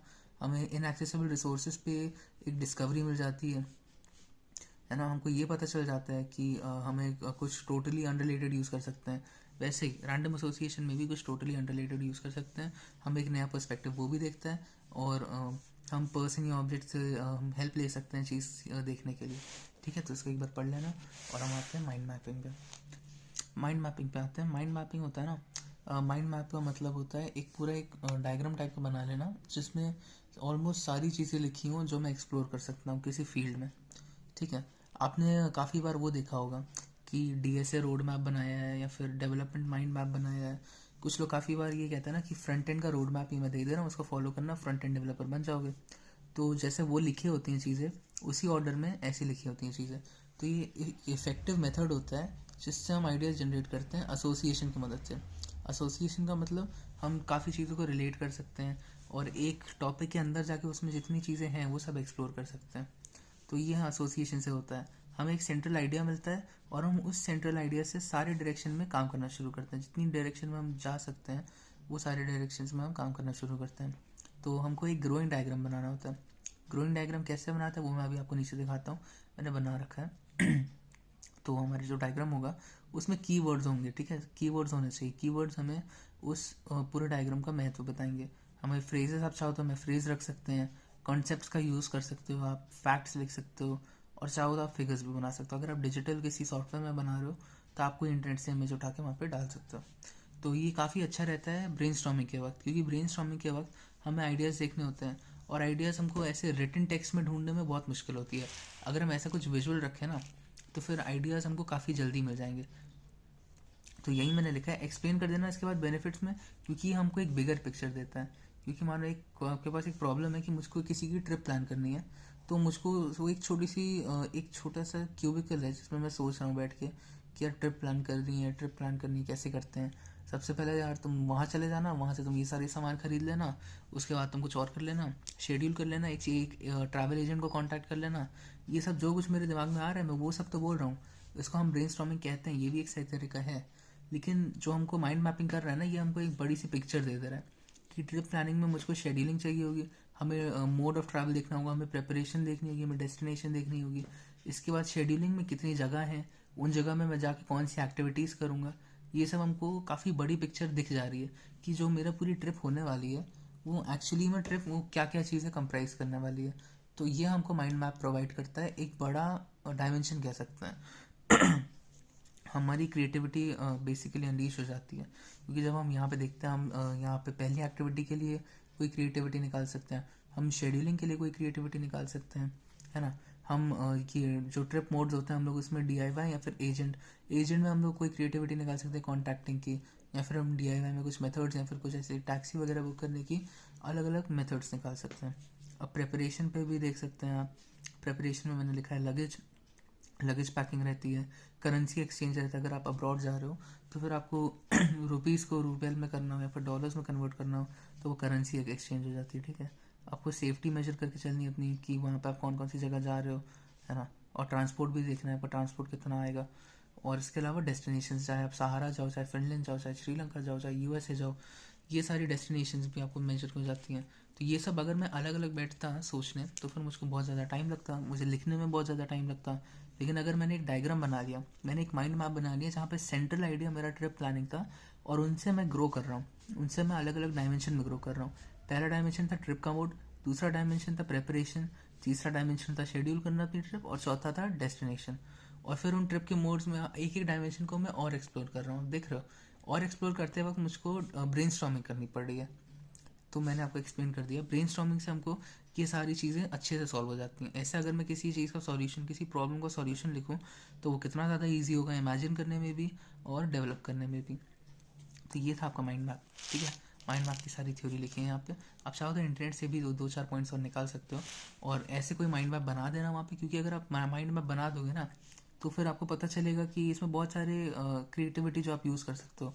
मैंने अभी आपको दिखाया कि हम इमेज वगैरह इंसर्ट कर सकते हैं, उसके अलावा हम बबल्स का यूज़ कर सकते हैं, अलग अलग कलर्स का यूज़ कर सकते हैं, हम लोग अलग अलग स्ट्रक्चर्स का यूज़ कर सकते हैं। माइंड मैप्स अलग अलग तरीके के भी होते हैं, है ना। ये सब लिख देना तो मार्क्स मिल जाएंगे भाई। इसके बाद हम आते हैं एक प्रॉब्लम पे जो होती है 6 थिंकिंग हैट्स की। ये एडवर्ड डे बोनो ने दी थी और इस प्रॉब्लम में ये एक टीम गेम होता है, ठीक है, ब्रेनस्टॉर्मिंग, क्रिएटिव ब्रेनस्टॉर्मिंग में। तो क्रिएटिव ब्रेनस्टॉर्मिंग करते वक्त एक टीम गेम जो हम लोग प्ले करते हैं, ये 6 थिंकिंग हैट्स नाम का गेम होता है, जिसमें 6 मेंबर्स होते हैं जिनको एक एक हैट दे दी जाती है। तो members learn how to separate thinking into 6 clear functions and roles, ठीक है। इसमें जो फंक्शन और रोल होते हैं वो 6 हैट्स के बेसिस पे डिवाइड कर दिए जाते हैं और वो सारी 6 हैट जो हमारे गेम के मेंबर होते हैं ना वो 6, each thinking role is identified with a coloured thinking hat. तो हैट के कलर्स हैं वो मैंने अभी लिखे हैं यहाँ पे 6 कलर्ड हैट्स, लेकिन by mentally wearing and switching hats we can easily focus and redirect thoughts, ठीक है। तो यहाँ पे 6 हैट्स है जो मैंने यहाँ पे लिखी हैं। तो पहले पे आते हैं, सबके अलग अलग फंक्शन है। पहली होती है वाइट हैट। वाइट हैट पे फंक्शन जो होता है ना, रिप्रेजेंट्स फैक्ट्स एंड इन्फॉर्मेशन। ये फैक्ट और इन्फॉर्मेशन को रिप्रेजेंट करती है और हर एक हैट के नीचे मैंने उस रोल का क्वेश्चन लिख दिया। उस रोल के क्वेश्चन का मतलब ये होता है कि जब इंसान उस हैट को पहनेगा तो मेन क्वेश्चन उसके दिमाग में क्या चलना चाहिए। हमारे प्रोजेक्ट को लेके जो मेन क्वेश्चन चलेगा वाइट हैट वाले बंदे के दिमाग में वो होगा, what is the available information. हमें जो इन्फॉर्मेशन मिल रही है कितनी मिल रही है, कितनी अवेलेबल इन्फॉर्मेशन है हमारे पास टोटल प्रोसेस करने के लिए। फिर आते हैं येलो हैट वाले पे। येलो हैट वाले का काम क्या है, वो ऑप्टिमिस्टिक और बेनिफिट्स ही निकालेगा। उसका काम सिर्फ अच्छी चीज़ें देखना है। अच्छी चीज़ें मतलब प्रोज एंड कॉन्स होता है ना, वो सिर्फ प्रोज ढूंढेगा, ठीक है। What are the advantages of applying this solution. चाहे बहुत सारे सॉल्यूशन या फिर बहुत सारे आइडियाज़ निकले, वो सबके सिर्फ बेनिफिट्स पूछेगा या फिर ऑप्टिमिस्टिक एटीट्यूड रखेगा उन सारे सॉल्यूशंस के हिसाब से, ठीक है। फिर ब्लैक हैट वाला आता है, ये सिर्फ कॉन्स देखेगा और डिसएडवांटेजेस देखेगा। क्यों? क्योंकि ये ब्लैक हैट पहना है। ये सारे जितने लोग अपनी हैट पहने हैं इसी के बेसिस पे उनके रोल डिफाइन होते हैं। ये येलो हैट पहना है इसीलिए ये ऑप्टिमिस्टिक देखेगा, ये डिसएडवांटेजेस और कॉन्स देखेगा क्योंकि इसकी हैट इस कलर की है, ठीक है। तो ये बेसिकली क्या करेगा, ये रिस्क देखेगा और अगर ये काम नहीं कर रहा है सॉल्यूशन तो ये पूछेगा ये क्यों नहीं काम कर रहा। ये जितना डिसएडवांटेजेस निकालेगा उतना इसके हैट का पर्पस सॉल्व होगा और यही तो गेम है। तो रेड हैट वाले भी यही करेगा। रेड हैट वाले का गेम ये है कि stakeholders feeling suggestions. Red hat वाला एक स्टेक होल्डर यानी कि एक इन्वेस्टर की तरह बिहेव करेगा। तो वो उसके क्वेश्चन ये रहेंगे कि तुम्हारा गट रिएक्शन क्या है, तुम्हारा मन क्या कहता है इस सॉल्यूशन को लेकर। अब उसका मन क्या कहता है यहाँ पे ये आएगा ना कि क्योंकि आप कंपनी की सेफ्टी के बारे में ज़्यादा सोचोगे, क्योंकि आप वहाँ के क्या हो, आप वहाँ के स्टेक होल्डर हो। स्टेक होल्डर क्या चाहते हैं कि उनकी कंपनी चले, उनकी कंपनी ज़्यादा ग्रो करे। तो या तो वो सेफ खेलेंगे या तो वो बेनिफिट के लिए जाएंगे। तो रेड हैट वाले का यही क्या कह सकते हैं माइंड सेट होता है, ठीक है। रेड हैट वाला यही माइंड सेट लेके चलेगा कि मेरी कंपनी सेफ रहे और वो थोड़ी ग्रो करे। तो ये उसका मेन क्वेश्चन रहता है कि तुम्हारे रिएक्शन इसी के बेसिस पे रहते हैं। ब्लैक हैट वाले का मैंने आपको बताया था, वो सिर्फ रिस्क देखता है और जितना नहीं चल रहा है वो देखता है। फिर ग्रीन हैट पे आते हैं। ग्रीन हैट एक क्रिएटिव थिंकिंग एस्पेक्ट है। ग्रीन हैट को जो भी पहनेगा वो सिर्फ क्रिएटिव थिंकिंग करेगा, जो हमारे टॉपिक्स हैं उनके ऊपर लेके वो क्रिएटिव थिंकिंग करेगा। और फिर आता है ब्लू हैट वाला। ब्लू हैट वाला ना मैनेजिंग का काम करता है, प्रोसेस मैनेजमेंट करता है, ये रेगुलेटरी करता है। ये सारी जो हमारा ये जो गेम चल रहा है ना इसको ये देखता रहता है कि रेगुलेट करता है और ये इंश्योर करता है कि जो इतनी गाइडलाइन है ना गेम की वो सारी अप्लाई हो रही हैं, वो सारी फॉलो कर रहे हैं सब लोग। कि वाइट हैट वाला अपने फैक्ट्स और इन्फॉर्मेशन पे ध्यान दे रहा है, येलो हैट वाला बेनिफिट्स पे ध्यान दे रहा है, ब्लैक वाला कॉन्स पे ध्यान दे रहा है, रेड हैट वाला स्टेक होल्डर की क्या पर्सोना पे ध्यान दे रहा है। अब देखो यहाँ पे मैंने पर्सोना का यूज़ किया है। पर्सोना का मतलब वो स्टेक होल्डर की तरह बिहेव करने की कोशिश करेगा। वो सोचेगा कि स्टेक होल्डर एक्चुअली में क्या करने वाला था, ठीक है। तो ये सारे 6 थिंकिंग हैट से ये एक गेम था जिसमें लोग इन सब लोगों की तरह एक्टिंग करते हैं और अपने सारे जितना आइडियाज़ वो क्रिएट कर रहे हो वो सब लिखते हैं। अब हम आते हैं visual and collaborative brainstorming tools पे। तो म्यूरल एक कंप्यूटर प्रोग्राम है म्यूरल और गूगल जैमबोर्ड, ये दोनों एक कंप्यूटर प्रोग्राम है जो हम लोग यूज़ करते हैं ब्रेनस्टॉर्मिंग टूल्स के में। तो ये कंप्यूटर एप्लीकेशन है जो प्रोवाइड करता है डिज़ाइन थिंकिंग टूल्स पे एक्सेस। ये वर्चुअल है, ये कोलैबोरेटिव स्पेस प्रोवाइड करता है ना, टीम्स के लिए और आइडियाज़ एक्सप्लोर करने के लिए। म्यूरल का बेनिफिट ये है कि इसका आप कहीं से भी एक्सेस कर सकते हो जब तक आपके पास इंटरनेट कनेक्टिविटी है। इंटरनेट कनेक्टिविटी का मतलब आप म्यूरल ऐप पे लॉग्ड इन हो तो आप अपनी टीम ज्वाइन करो और आप अपने ये सारे टूल्स को आप यूज़ कर सकते हो। चाहे पर्सोना ग्रिड, पर्सोना का मतलब आप किसी का पर्सोना ड्रॉ कर सकते हो, आप एक माइंड मैप ड्रॉ कर सकते हो, आप टीम कैनवस मतलब जितनी टीम के सारे मेंबर्स हैं ना वो लोग जो चाहें वो ड्रॉ कर सकते हैं इस कैनवस पे, ठीक है। आप स्टिकी नोट्स क्रिएट कर सकते हो, आप ब्रेनस्टॉर्मिंग कर सकते हो, ये सब कर सकते हो आप म्यूरल ऐप पे। तो म्यूरल के ये सब लिख देना, इसके अलावा इसके एडवांटेजेस लिख देना कि ये कहीं से भी एक्सेसिबल है क्योंकि कंप्यूटर सॉफ्टवेयर है ना, ये डेवलप होता है, ये अपडेट होता है।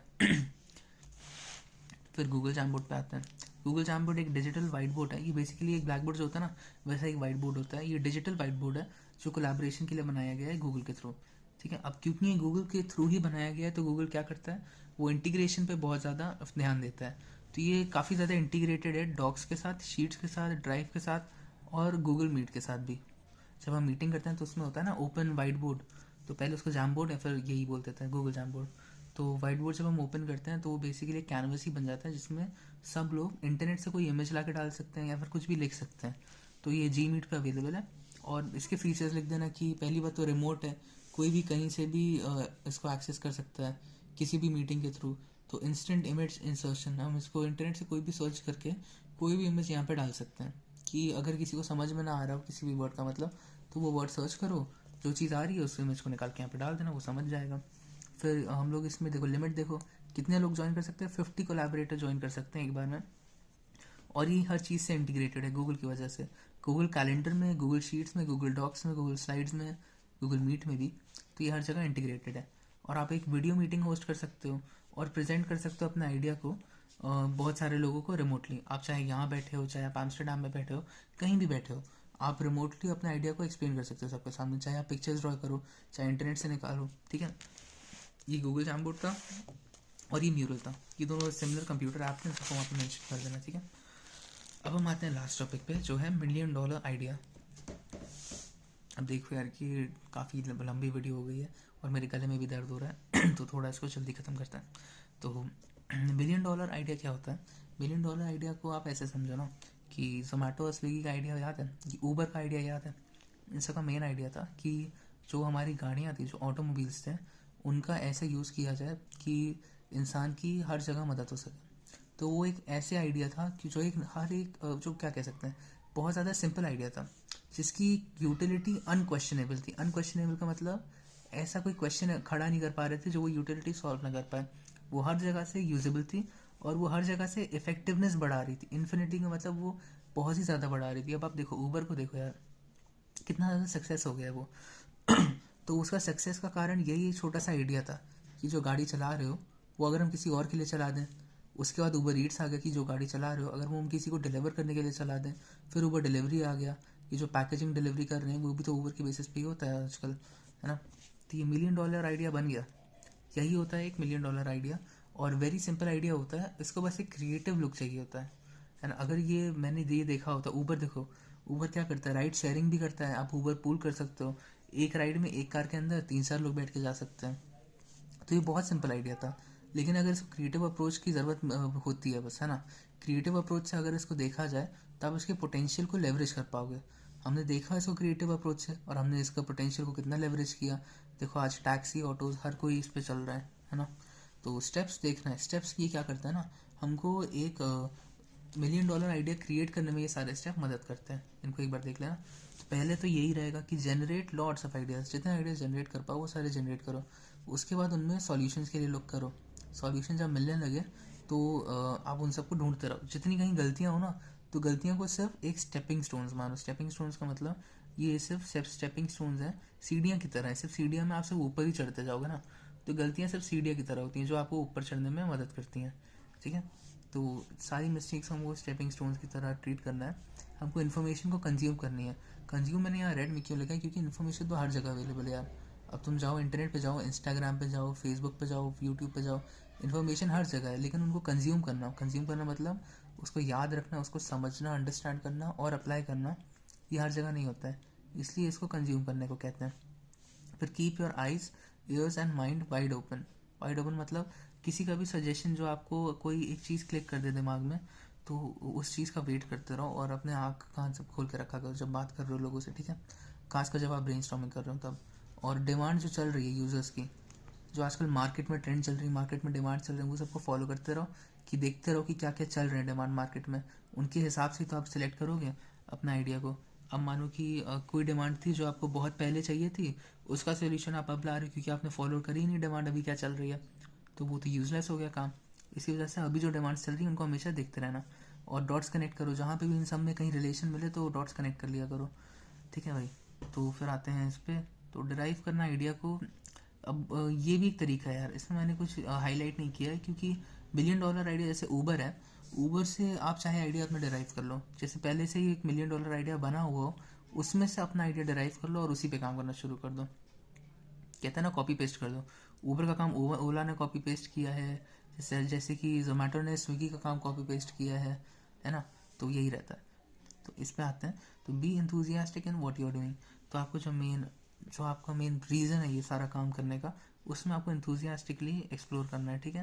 अगर कोई पूछे कि मैं क्या करता हूँ, तो उसको खुशी से बताना कि यार मैं ये करता हूँ, मेरा मेन काम ये है, मैं इन चीज़ सारे फील्ड्स को एक्सप्लोर करता हूँ और इस फील्ड में मैं मास्टर करता हूँ।